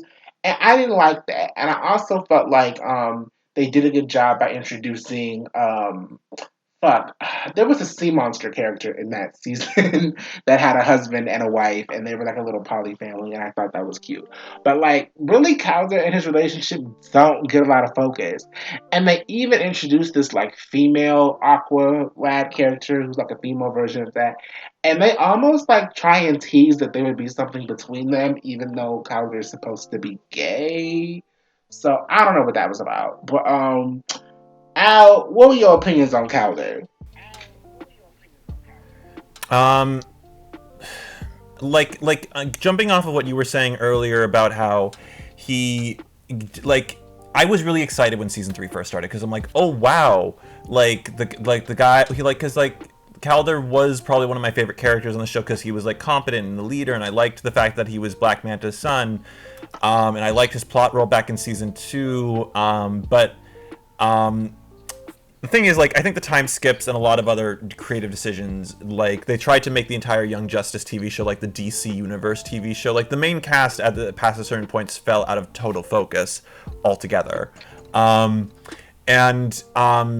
there's a lot of actual extra levels to the whole Calder conversation that are even worse. Because, like you said, there was that character, that girl, like, he was, like, shortchanged. And the thing is, what's really weird is they brought Black Lightning in and, like, basically kind of swapped him out. And suddenly he was, like, hanging out with the main characters from the main team instead of Jackson. I mean, instead of Calder. Like, and then even at the end of the season, Calder, I'm sorry, I just read the comics so frequently, I just think of him as Jackson. Calder just like gets displaced from his leadership role as the Justice League, which was really a bummer because, like, I don't know, like, it came like a few episodes after he was confirmed. Like, also that season took forever to confirm him as queer. Like there were 26 episodes and he doesn't get confirmed as queer till episode 22. And even in that, like, the first scene his boyfriend is actually in, like, he's like an attendant to King Aquaman or King Arthur. and then he They like say hi and bye. but They're like, then oh like when he hi, suddenly bye, shows, and there was like no acknowledgement that like they even knew each other. yeah, there was no acknowledgement, and then like they're kissing, and the thing is, they didn't even animate the kiss, and then meanwhile every other character on that show, especially like that season, it started getting really more Yeah. sexually mature, like where McGann's like, I'm only wearing my wedding ring, and Black Lightning was sleeping with that evil professor lady like as early as episode 4. So like again, like what we were talking about with Vox Machina, like suddenly when sexuality is actively like open to being depicted more like openly on a show, the straights get everything, the gays get zilch. Like we got like again, they didn't even animate the kiss with his boyfriend. And I also want to cite something as well in the comics, tie into the Young Justice TV show. His boyfriend is a literal like racial supremacist. He's basically a flying Oh. fish Nazi, and I am not saying that. I am not saying that lightly. Calder's boyfriend literally was a racial supremacist who, in the comics, was like advocating against the rights of like not of like certain like species because like I'm from a noble line, and then like he's basically was spouting a bunch of eugenics rhetoric, and then they're just like, oh, he got better, and I'm like. They even like kind of like reference that during Calder's arc in season 4, but don't go into the details too much. And it's just really annoying and gross to me. Like, why did you make one of the few queer characters on your show a racial supremacist? Or like even a former racial supremacist? Especially like, again, coming from the comics, where Jackson, like Calder's comic counterpart, is like every man he has ever like dated is also black. Like while his boyfriend and Calder's boyfriend in the TV show is what is at least I believe white passing, and also his boyfriend in the comics, his current one Kawe, is plus sized. He's he's got long hair, he's chubby, he's really sweet. Like his relationship with Jackson is really nice. He's like, but like, meanwhile in the TV show version, like his boyfriend again is a former racial supremacist, and this like fit like more conventionally fit white guy, and it bothers me. It honest to God just kind of bothers me in that regard, especially as like Calder isn't even actually gay, like gay like in the show. Like he like the showrunner said he is polysexual, not gay. What? And yeah, like the showrunners and the voice actor said he is polysexual and not gay. And I'm really like just sitting here, I'm like, you really just couldn't have him. Are they gay? trying to say he's like look pan? again? I want. Well, polysexuality is like a sexuality where like you, like I don't know the specifics of it, but like you are in multiple sexualities at once, so to speak, but like at the same time though, I'm just kind of looking into this like you couldn't just say he was dealing like overcoming like comp het in regards to like with Tula. Like you couldn't just do a thing like, because like I'm gonna be very upfront here, Jackson in the comics came out around the same time Calder was in the TV show, and like there was like an order at DC where like, okay, we want a black sidekick for Aquaman, and so the show was coming out and they made Calder and the comics made Jackson, and they are essentially the same character, but like the thing is the comics right off the bat made Jackson gay. And then but like they didn't go in with that mindset with Calder in the TV show, and I think they only gave Calder a boyfriend in the TV show because he is gay in the comics, but they didn't like want to actually put in the effort of like seeming like they were invalidating his past attraction to Tula, which is also just really annoying to me that we can't have a story about a gay man, like especially considering Tula and like Tula was never really into Jackson. I mean, into Calder, so it could have been a very easy thing where he's like, oh, I was like projecting what I thought I should be onto her, especially because we see Calder's character in season 4, like he often has a distance from himself because he's always putting his responsibilities first, so maybe he idealized Tula and what she was supposed to, like he thought of that she was supposed to be to him, and it's just. And then, like, the showrunner, Greg Bertinelli, said, oh, in Atlantis, like, everyone is, like, bisexual or pan or queer like that. Stop. And Look, I'm actually going to be upfront here. I do not like it when writers make societies like that. Like if it's an entire queer society, like in the Amazons, like everyone, of them are sapphic, but like not everyone is bisexual, not everyone is specifically a lesbian, and it's like a mix of pan lesbian in identities. But like to say that like oh gay identities don't exist within Atlantis has me like huh, it's it just See, doesn't there's a like I don't know way, okay, because it's like there are cultures in society in our world that are, that where being queer was not necessarily like the norm, but it was something that was acceptable in certain contexts. Like I know a lot of people talk about back in Greek culture, back in the day, a lot of, you know, men being with men or whatever that would be okay. Or if you're in the military, like they would often fuck within the military, stuff like that. But like those that's still an identity. Like it was still wasn't the norm. And I don't. Sometimes it feels like when people try to do that, they do that to erase like canon sexuality. Like I know in Ruby, a lot of people talk about, well, nobody needs to come out because like on Remnant, like everybody is like, and there's no homophobia in Remnant, so like there's no need to come out. And it's like, eh.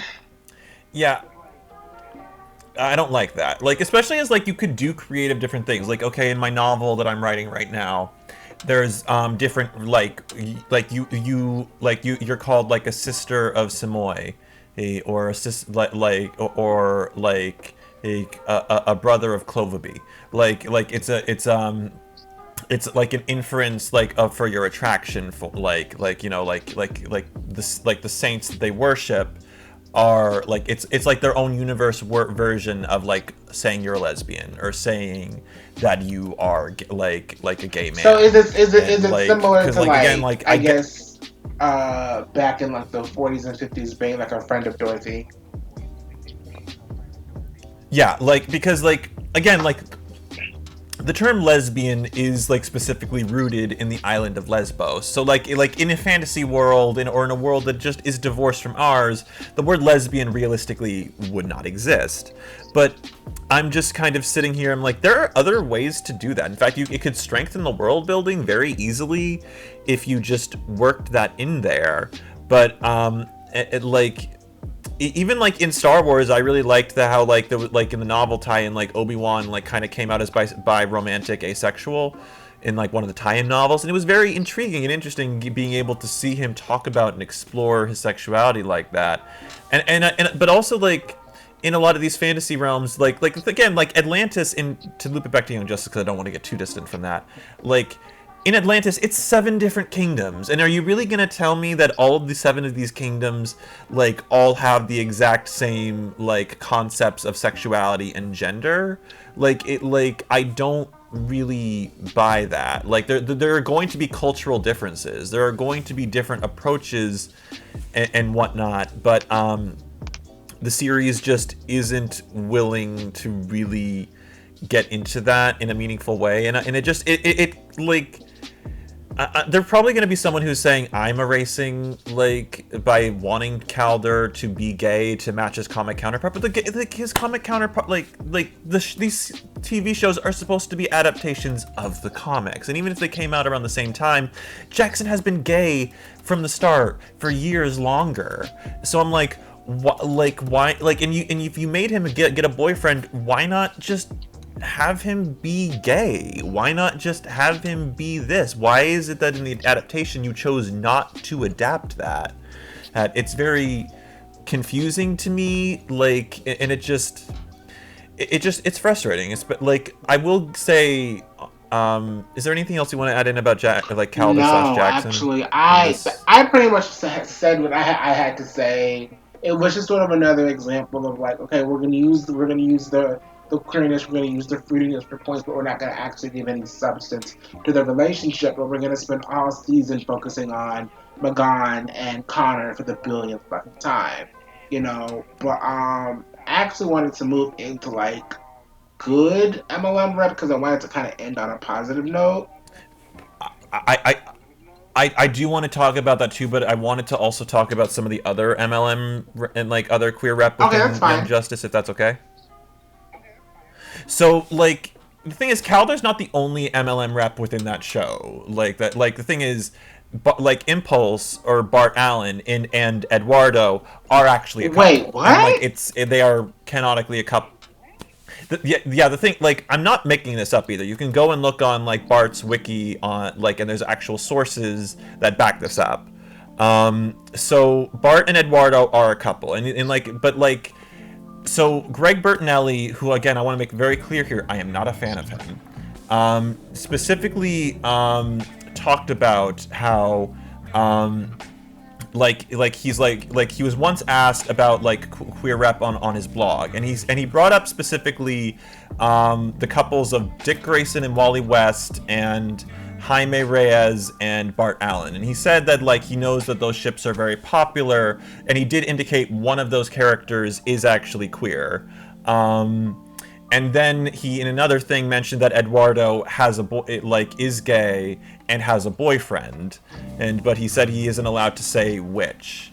And he does on another occasion imply that like he wanted to make a certain gay couple happen, but he was restricted from doing so for some reason, like which confuses me on a lot of different avenues. But like I will just say on like thing is like if you actually there's a scene in season 3 where like Bart is setting up for that carnival, and if you slow it down frame by frame when like he zooms, like he's hugging everyone and like zooming really fast, if you slow it down frame by frame you actually see Bart kissing Eduardo on the cheek. You can actually like freeze the panel and like actually see him, like he's got his like lips pucked, it's on his cheek.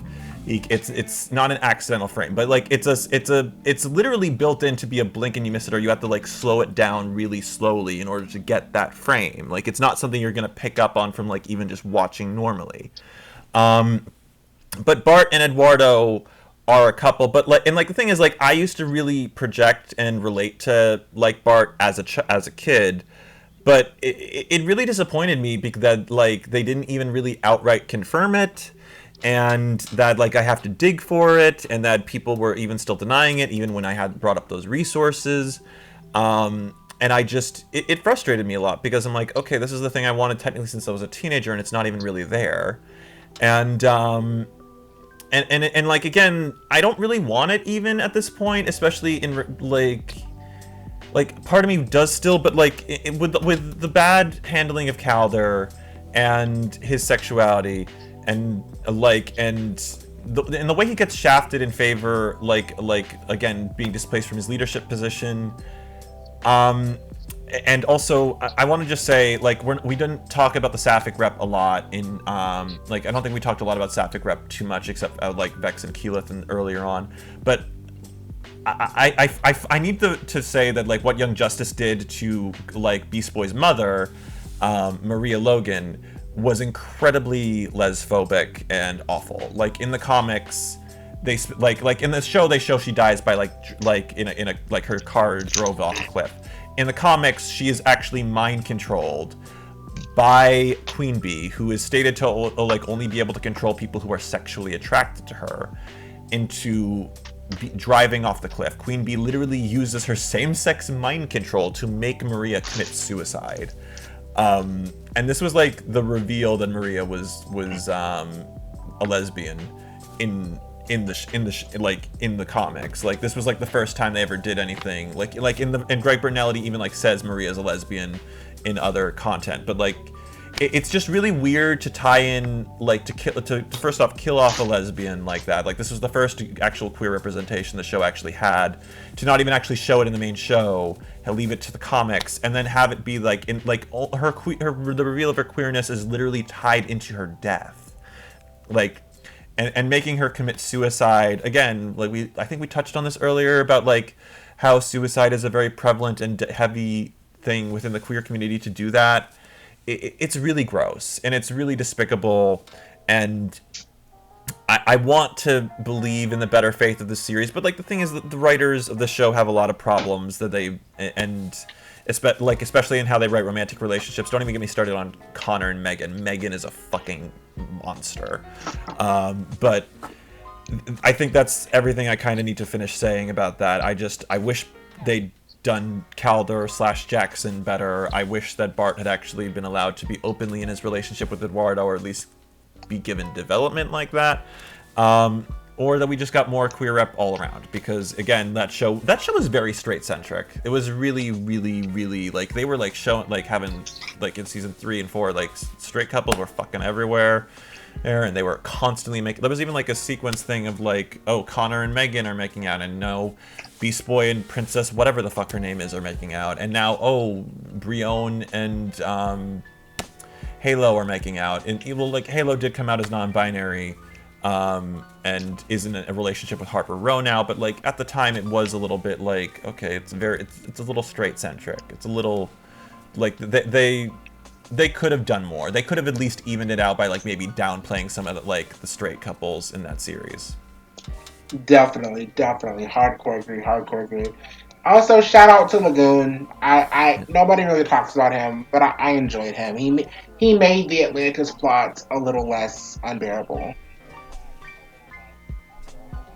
Yeah, like he just got brought back to life in the comics, and so I'm like, DC Comics, if anyone of y'all listening, if you're writing Lagoon Boy or like have the opportunity, sneak him in there. You know, give us that bisexual polyamorous rep, because like Young Justice isn't coming back. Which I was really upset about, because I know some people are like good written, but I'm like, okay, I at least wanted them to have the opportunity to give us more, but I guess we'll never know. I kind of feel like they had the opportunity and they kind of just blew it. So I'm like I get what you mean. I get where you're coming from on that, but I feel like they had the opportunity to really do something, and they like the showrunner even said he had no end game in plan. He just wanted to go as long as he could. So, I don't really have too much sympathy for the show getting canceled. Justice, but a very similar show, Titans. Oh, I'm hot. Oh, okay. Side note, we're gonna get into Dragon Age in like literally a second, but I have to say this about fucking Titans. I am so pissed at HBO Max. I know they're Max now, but HBO Max. I'm so mad at y'all. Why would you cancel that show? That show was the only reason I had a subscription. The only reason I had a subscription. Dick Grayson was perfect. Starfire was perfect. You were actually fucking giving us queer Tim Drake. We finally got it, and he was a cool main character. He was relevant. He had good chemistry with the rest of the cast. And y'all just fucked up and canceled y'all had Joseph Morgan on as a villain. Y'all know I go up for Joseph Morgan. Y'all are going to hell for canceling that show. A plague on all your motherfucking houses. That's all I had to say. I just, like, the thing is, I'm really hoping, like, and the thing is, there was a lot of really great diversity and stuff. Like, Anna Diop ate up that role as Starfire. Ryan Potter ate up that role as Beast Boy. Like, I actually really hope they make him Jewish and Japanese, like they did, like, because, like, Ryan Potter is a Jewish Japanese man. Like, his mother's Jewish, his dad's Japanese. And I would like that if they just made that into the comics. And I know Ryan even also suggested heavily, like, I think even stated that his version of Beast Boy is bisexual. Because like they definitely were teasing us, and that's why I appreciate Tim Drake so much, because it feels like an apology for the queer baiting they did with Connor and Beast Boy. Yeah. Beast Boy, yeah. Yeah. In the comics, that ship's not really a thing at all, but like Tim's and Connor, like, in the comics, are like the big fruity duty thing. Although now it's Tim and Bernard. I do really like again, I love Tim's actor. Especially he's black and Asian. Oh, he's black. I kind of wish that they would just. I thought he was Hispanic. Yeah. Tim. No, he's okay. I kind of wish they would, like, make him like that in the comics? Like, I'm just Interesting, come on. interesting. Um, Speaking of the comic, okay, I promise we finna get into Dragon Age. I promise, but just one last thing about these DC comics. We need a whole episode just talking about the DC comics thing. Maybe we'll do that next time. But I just wanted to say one more thing. I heard some rumors that they were going to make Connor Kent bisexual on the Lois and Clark show, since that's like going now. That they didn't cancel it, they kept that going. Do you know if that's true or not? I don't like. So John Kent's actor on the show for the first 2 seasons left, and he was reportedly there was mixed reports about him being homophobic, um, or uncomfortable with being like having his character be bisexual. Like there was a lot of rumors that he like some people said it was because of mental health. Other people said that like he was homophobic. I don't know the truth of it. Me neither. That would give me a reason to tune in. I have no dog in the fight. I'm just curious if that's something they would do. For y'all who don't know, I refuse to watch that Superman show off principle, which is a shame because I do like that version of Superman, but I refuse to watch it on principle because they canceled Supergirl, a better show with black, queer, trans representation. Canceled that show to make this show because they finally had the rights to make the Superman show they always wanted. And that has never sat right with me, so I refuse to watch that show off principle. It may be a good show, I just refuse to watch. I can understand and I respect that. Like the one positive I will say is that Nia Nell, or Dreamer, has made her way into the comics now from the TV show, and she is actually getting really positive reception, like in everything I'm seeing. I love Nia Nell. So, I love her so much. She was one of the shining lights in that show. Her relationship with Brainy was so delicious and amazing. Supergirl deserved 1 or 2 more seasons. I feel like it needed 1 or 2 more seasons. Because I feel like all of the good Arrowverse shows ended at about 7 seasons. I know Flash is ending at 9, but I just feel like Supergirl deserved that. It deserved 2 more seasons. I agree. I have problems with that show, but like I definitely think it I don't know. I would have kept it alive just for Nia and like Kara's sister. But anyway, moving on to the more positive LGBT representation or MLM representation in animation, there was some good things in the last few years, specifically off the top of my head, like Kipo. To briefly talk about Kipo, it is so refreshing for a character to just say, "I'm gay." That is so refreshing. I wish more shows knew that they were allowed to say the word.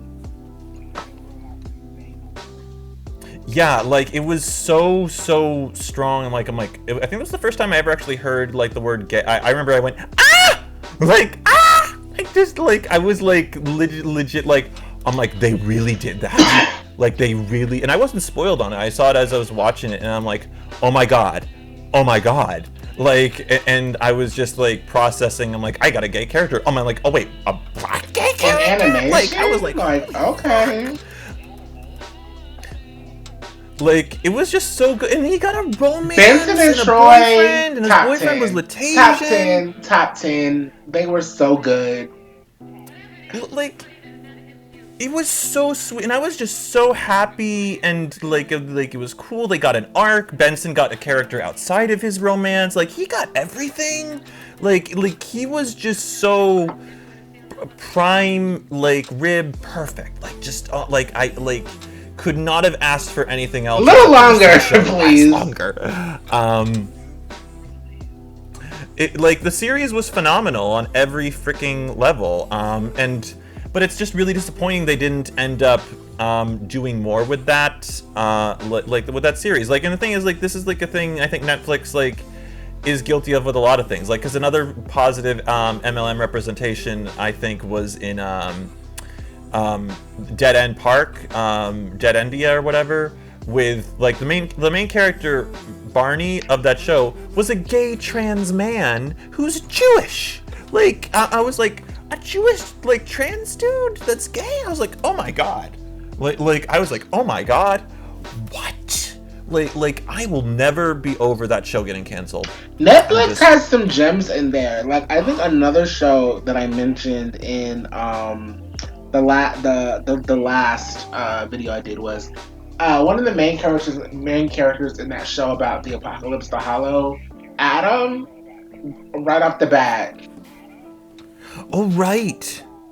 Adam came out like as gay in season 2, and there was even hints like in season 1 he's like not Hmm. attracted to women, but then in season 2 like he's like, oh I'm like he's like I'm gay, and he has the rainbow flag, and I'm just like, oh my god, like really and especially because like he was like the leader Hmm. kind of character, and you typically like you think, oh he's not gonna like he's like, oh, gonna end up with a girl like by default, but then they played with that concept, but then they're like, no, he's gay, like, and she's just like, and then when they wake up in the reality, she's like, oh, we've been best friends since childhood, and like and it just, I was like, it was like so cool like to have him in there, and even like the girl's parent, like actually I kind of thought that that was like one of the better examples of background dads, like in like, because like her like at least she got an arc with her fathers where she was like like her AI copy in the thing was mean to her parents because like, you're not my real parents, and like you could see like one of her fathers was really hurt by that,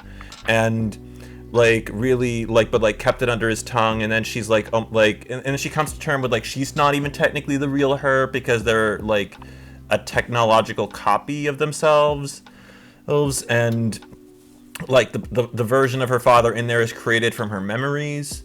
He's so like, yeah, it's not really him, but like it kind of is him, especially because he is sentient and still, and from her like like the memories made the baseline, but he is still, and I just thought that was like a really sweet little arc that she had to go going on there, and it was interesting, like especially for probably a metaphor for like like the anxieties of a queer parent and with a child they adopted not wanting to recognize them as their parents, and but like then coming around, like I don't know, that was really sincerely That nice was and sweet, good. you know. Dragon Prince 8. Now, Dragon Prince hasn't had like a main like LGBT MLM relationship, but like, I think it was like, I'm forgetting the main character's name. Rayla's mentors. I really enjoyed them. I really enjoy now, even though what is her name? Claudia. Even though I hate Claudia and I think Claudia is a dirty dog from the depths of hell, um, I thought her boyfriend being trans was really cool. Yeah, her boyfriend, like, as much as I feel like he really dragged down the darkness of what her arc was supposed to be, Hmm. like season 4 was a mess if we're being honest. Like like her boyfriend was really probably like in his interactions with Viren as like a father-in-law kind of thing, and coming out to him, and also the trans, like that was like such a great beautiful arc, and he was like even though I feel like he dragged down what Claudia's arc was supposed to be in her embracing her inner darkness, there's like he was such a well-written character, and I genuinely like fell in love with him, like even if he wasn't trans, which I like I still think he stood really phenomenally in that series. He's, and like I just feel like that they could have run through a few more drafts of still having him be like the light boyfriend, but also still having Claudia like go down that dark path and having it work. But I like season 4 was just a mess, and there is still implications Soren might actually be bisexual and might actually, like, because I think Soren's voice actor has said he wants that his character to actually end up with Corvus, like the hunter guy that he hangs out with a lot, and like the voice actor is bisexual. I can't remember his name. He's bisexual in real life, but he's like, like he's talked a lot about that openly. So I feel like it might be a possibility Soren might like reveal himself as like bisexual in the future, and him and Corvus are about the same age, so that like it would be very easy to just make him be bisexual with Corvus, especially because they have chemistry, and That Corvus, I could like I definitely don't know, I see just that. I can like definitely see like that on, or even okay.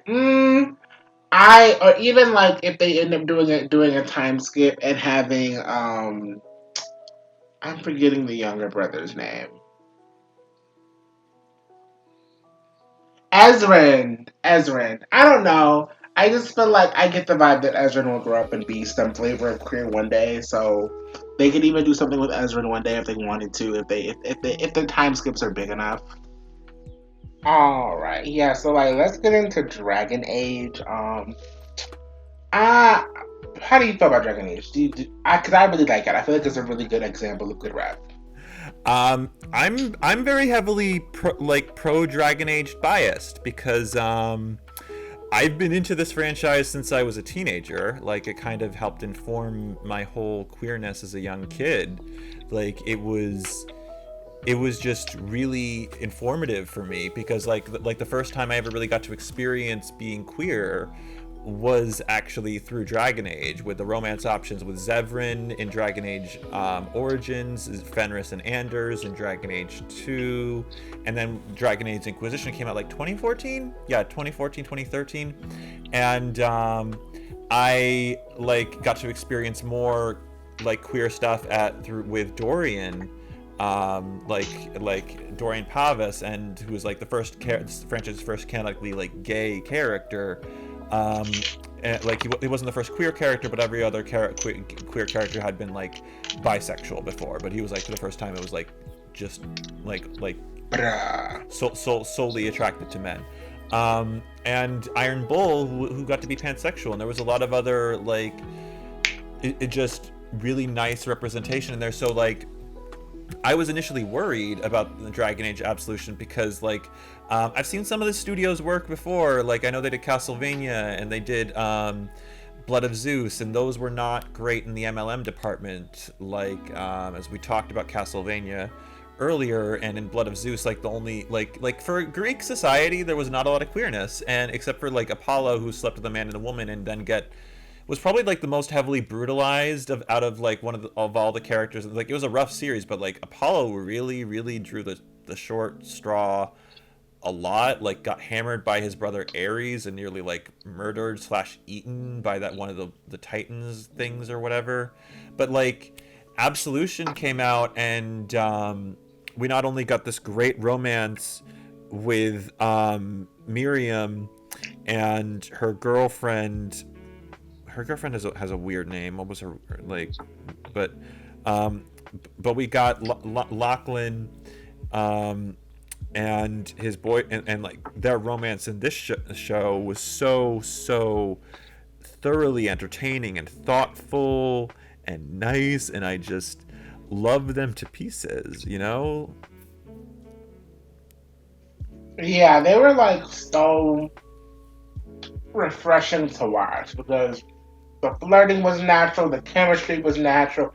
It was essentially the same dynamic that Gilmore and Vex had in season one of Vox Machina, but instead of like saying no, you know, Lachlan has to end up with a man, it's like no, we're gonna actually follow through on all the teasing we've been doing and actually make it a thing.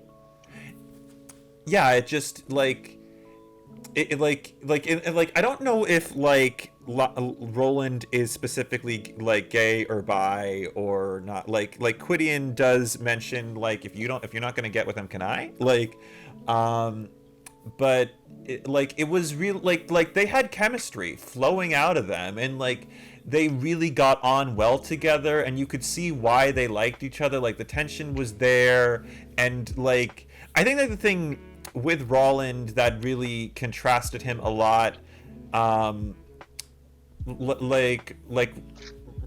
I feel like there was like it kind of threaded the needle where like they were like that like Vox Machina sort of failed with Vax, where he's nervous, like Lachlan was very nervous with Roland, but like at the same time, like they had chemistry through because Roland was still being the active pursuer and being kind and flirtatious, but also not crossing any of Lachlan's boundaries.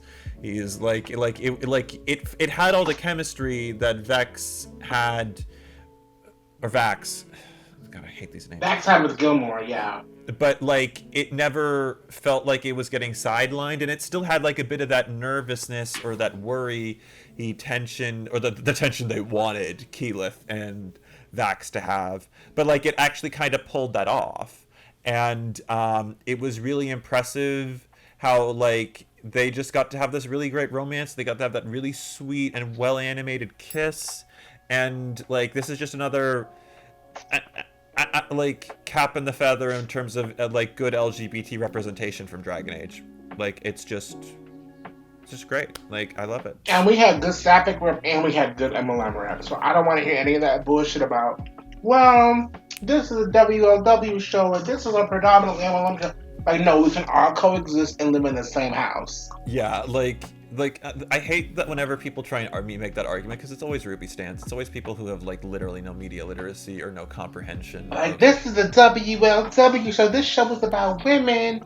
So it's like, even like, I think one of the most famous like queer MLM relationships in history wasn't it in Sailor Moon? I think so. Like it was like there was like an MLM. I haven't watched Sailor Moon. I do remember there was something vague about that, but like Because I felt like because I'm just starting Sailor Moon now, and I was like somebody told me there was a really big like MLM relationship in Sailor Moon. That is a show all about women and female power and all of that, and there's still room for that in there. So I feel like a lot of people use that as an excuse. You know, I often feel like a big reason why these MLM storylines are always pushed to the side or they're not given, you know, the credit they deserve is because a lot of times, and this is no shade, this is no shade to the girls, this is no shade to the girls, but a lot of times sapphic relationships just aren't taken seriously and they are not taken as a threat to, and correct me if I'm wrong because I could be wrong, but a lot of times they're not seen as a threat to patriarchy in the same way that the MLM relationships are. A lot of times cishet male viewers will watch two women kissing and that's not something that threatens them. It's actually something that they enjoy. Versus when you put two men on the screen, it's like, ew, get that shit off my screen. So I often feel like a lot of times production and studios they'll put the sapphic stuff out there so it's not as shocking or it's not or as pearl clutching as the two men be. You know, not saying that sapphics have it easy or like they don't face their own shit in media because they definitely do. I just feel like it's an opposite spectrum versus to what the MLM relationships are dealing with. yeah, it's like I was happy that we actually able to get them actually like focused in a meaningful way. Like it was like I don't know, like not everyone has to have the drama all at once. Like I but like I like that we had the like Miriam and her. It's like it's ex lovers coming back together and having a conflict, but like also a new romance is blooming. Like you can have so many different things at once in these sort of series and exist alongside each other meaningfully.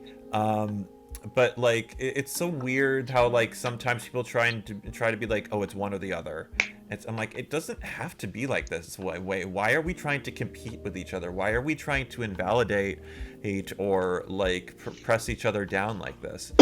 I don't want to do that. I don't want like okay, yeah, like there's criticism, but then there's like just like sort of like saying, well, it's not about you. It's not like, okay, yeah, I get that, but at the same time, like you're not the only one who is It's marginalized. not about you either, though, and you can't just have one sort of representation. It's like let's take representation and animation out of it. Let's talk about general real world, like us as queer people. In the real world, a lot of times movements get really focused on cis white gay men. And people who are not cis white gay men, literally everybody else, is like, hey, you know, we are also in this movement and we also are marginalized, often to a more of a degree than you guys. You need to listen to our issues. You need to listen to, trans men, trans women. You need to listen to gay men of color. Like, we also have our concerns. Like, yes, this is the LGBT movement and we're all in it, but also listen to us too. It's not just about this is white gay men, you know? So looking at it like that, it's like, okay, yeah, you can never just have it can never just be focused on one group. You really have to include everybody. So whenever somebody says it's not about you, well, it's not about me, but it's not about you either. It's about all of us. So I feel like we're only gonna be better if we are looking out for each other. It's like if you are in a group, let's say you're getting fed, let's say, oh, you know, my shit that I wanted to happen was really important to me and it happened. But you see another shit or you see another situation where people are done wrong, like that is really upsetting. So it's like, another good example is like when the whole Ruby shit was going on. I had some mutuals who were very much like, well, I have Bumblebee, so I don't give a fuck about what's going on with Lucky Charms. But then I had some other mutuals that were like, you know what? Even though I'm happy with what's going on with Bumblebee, I think the Lucky Charms situation was really fucked up and wrong. So I'm gonna speak out on that. Even though I feel like I'm getting fed, I see an injustice, so I'm gonna speak on it. We have to do that for each other, even if you don't necessarily see it. We have to look out for each other that way. It's the only way that we're gonna survive. Yeah, again, like especially like with what's going on in the real world right now, with like the way that the LGB alliance is trying to sell out trans people. Well, like it's like you can't kind of just only be about yourself, because like if you are like that, eventually like they're gonna go after everybody else, and then they're not gonna leave you alone. Like, I say this to my lesbian, to my gay, to my bisexual, and even certain other trans people on this, and especially like with white queers. I'm gonna say this as well. They will not they will not leave you alone. Like, it does not matter if you're a gentile, like a gentile queer. Like, you need to show up. You need to listen. You need to put in the fucking effort. Like, it's not rocket science. Like, it just But even so, like a lot of people who are in this room making the decisions, it's not us. It's not our community. It's literally cishet white people. yeah, like they're the ones who are like starting up and trying to like destroy so much of like what we have going on. And so we need, and they're the ones who are like most actively being bigoted. And like, trust me, I get it. I get being so mad, so pissed, so frustrated when other queer people like feed into bigoted bullshit and drag us down. But like, and that, because that is a really raw betrayal. Like, they should, like, in a lot of ways know better.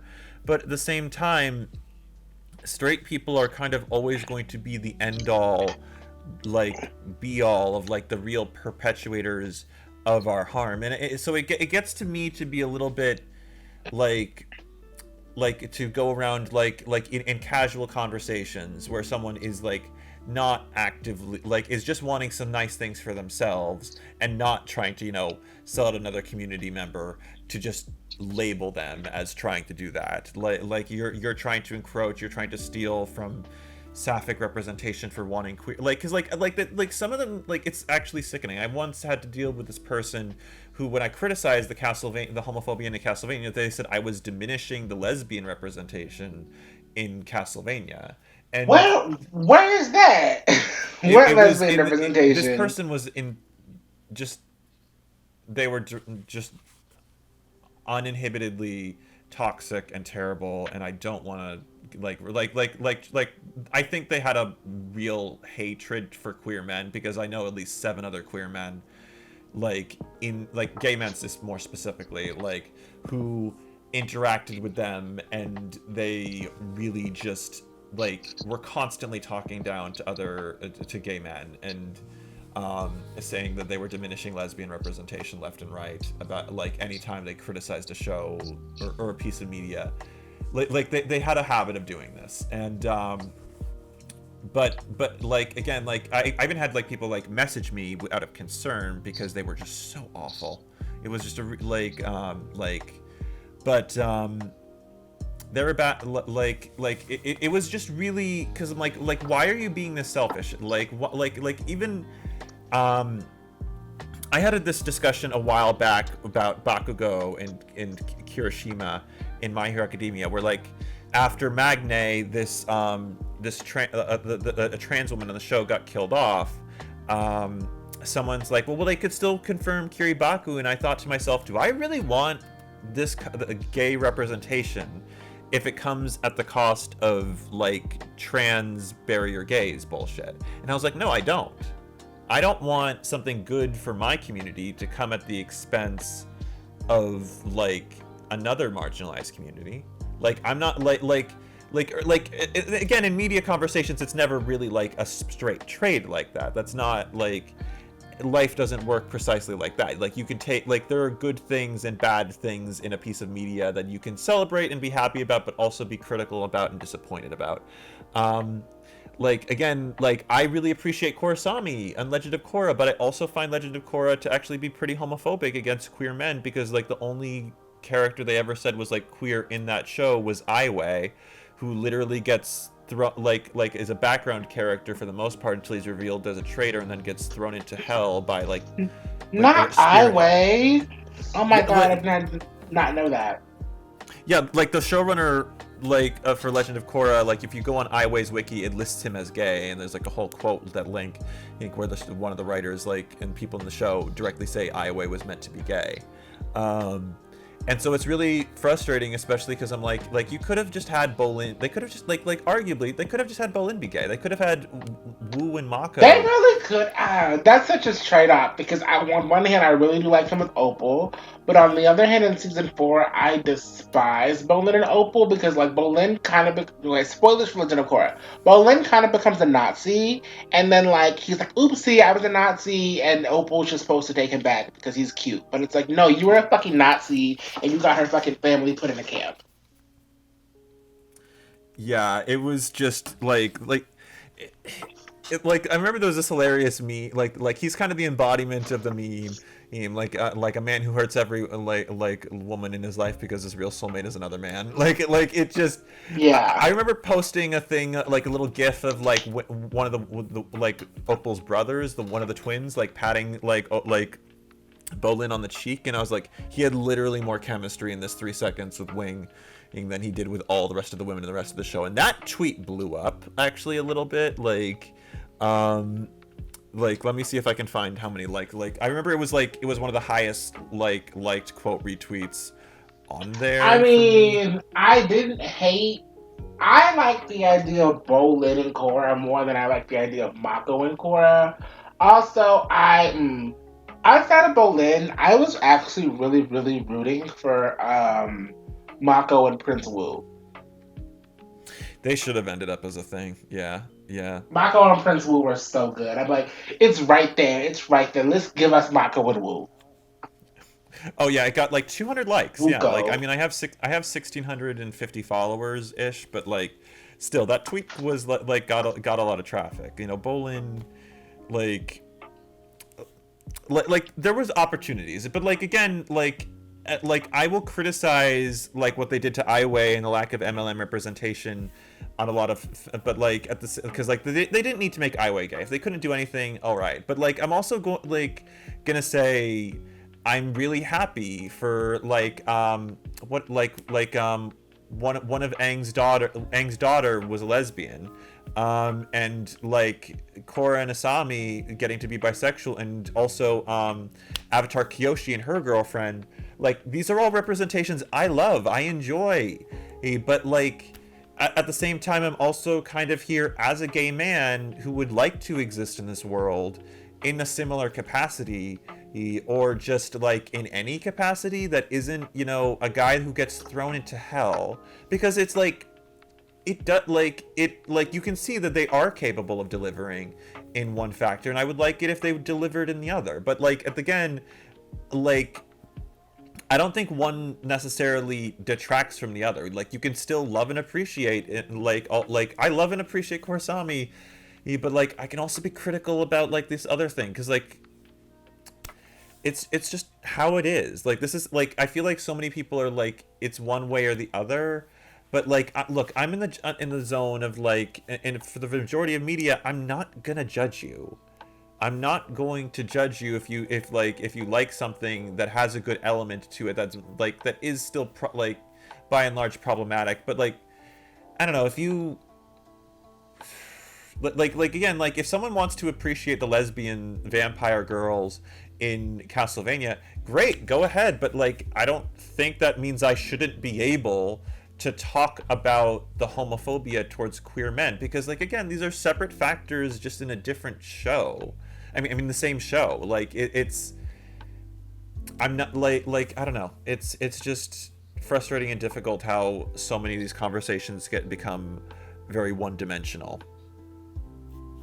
Yeah, and like a lot of the fandom girlies need to learn the same lesson about nuance. Like nuance exists, nuance is here for a reason. Like let's use our fucking discernment. Let's use our fucking discernment.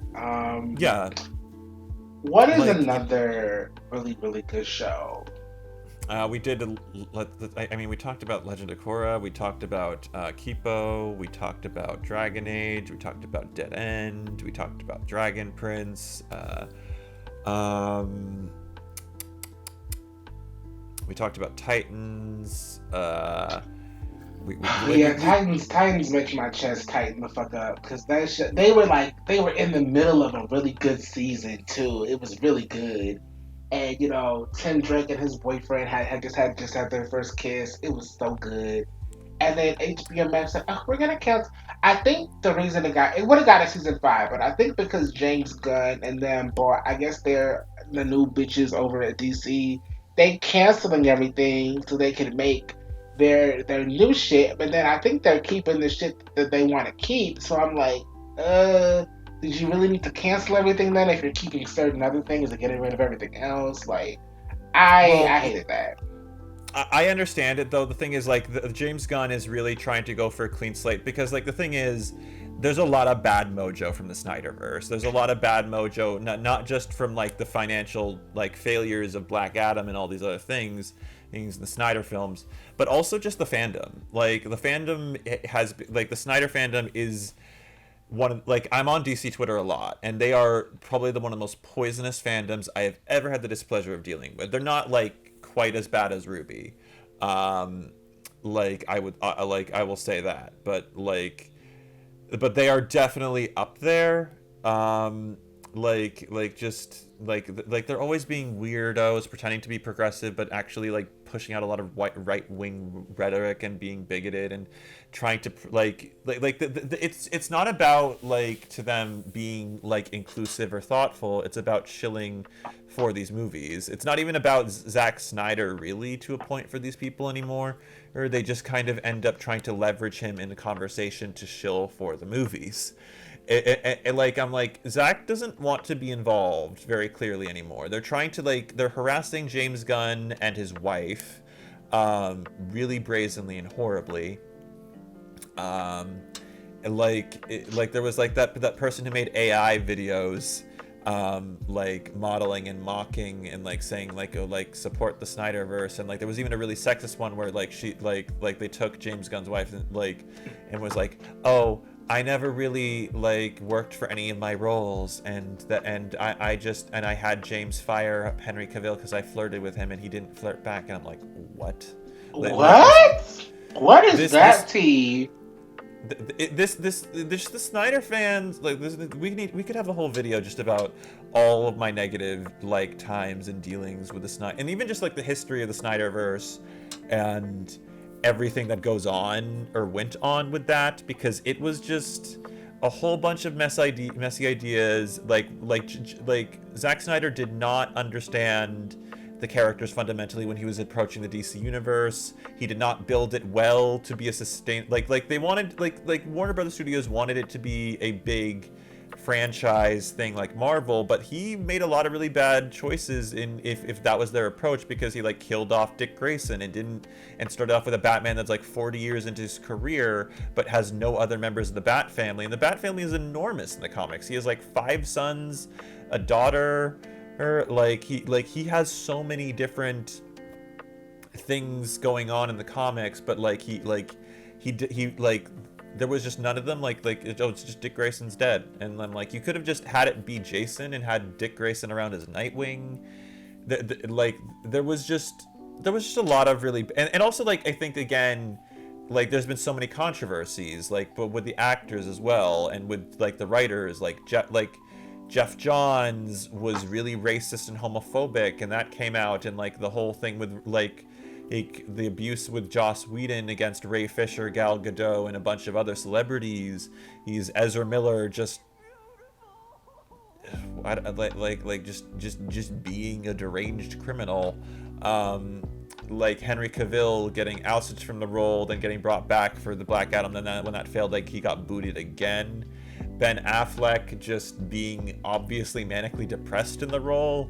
There was just so much that went on, and but there's just I don't know. Like, how did we get here again? Sorry. I don't know. We're gonna reel it back in. I promise y'all we will have a episode where we just talk about DC and DC stuff and gay people in DC.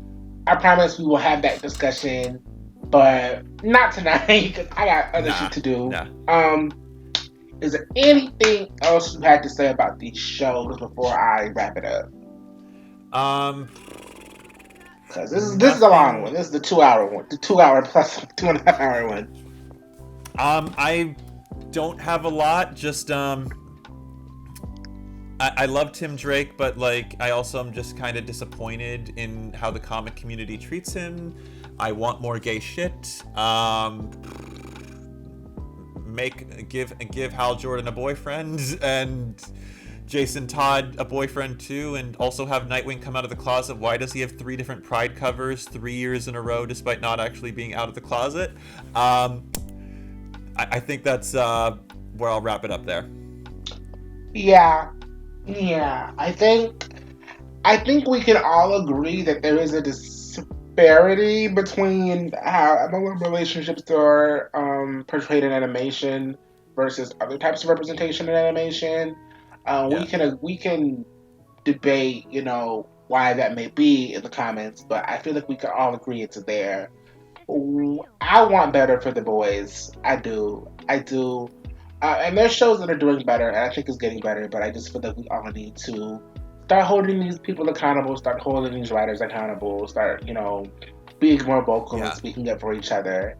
And I think eventually I have faith that things will get better.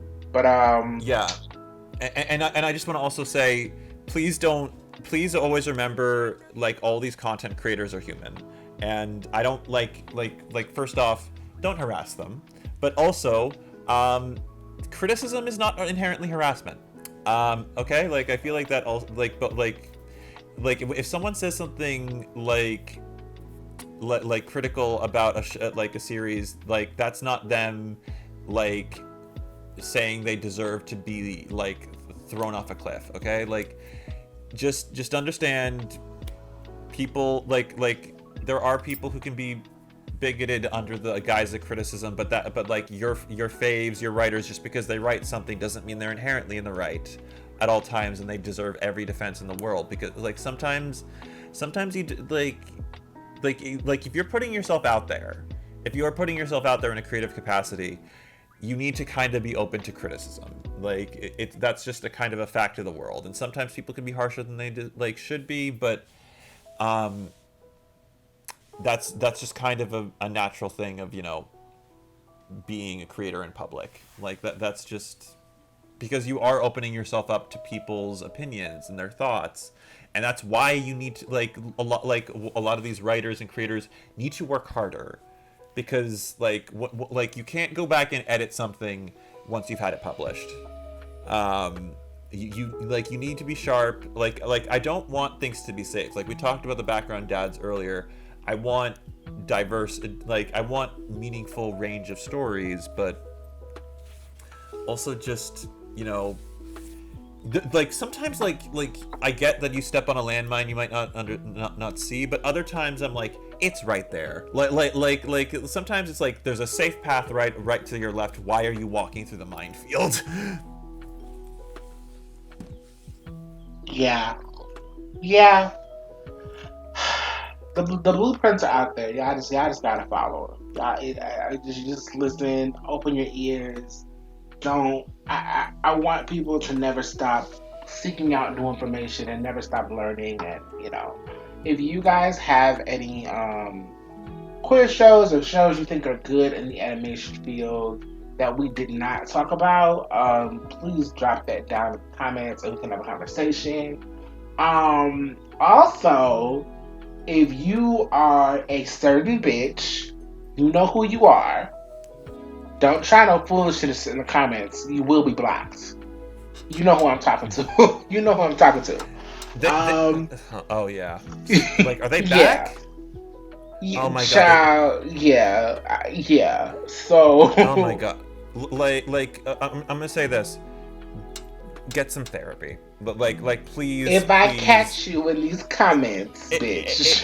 If you can't if you can't afford therapy, get some taste. Like this is taste, child, but this isn't a Ruby video, so they probably won't comment. Hopefully, but if I catch you in these comments, bitch, I'm gonna block you.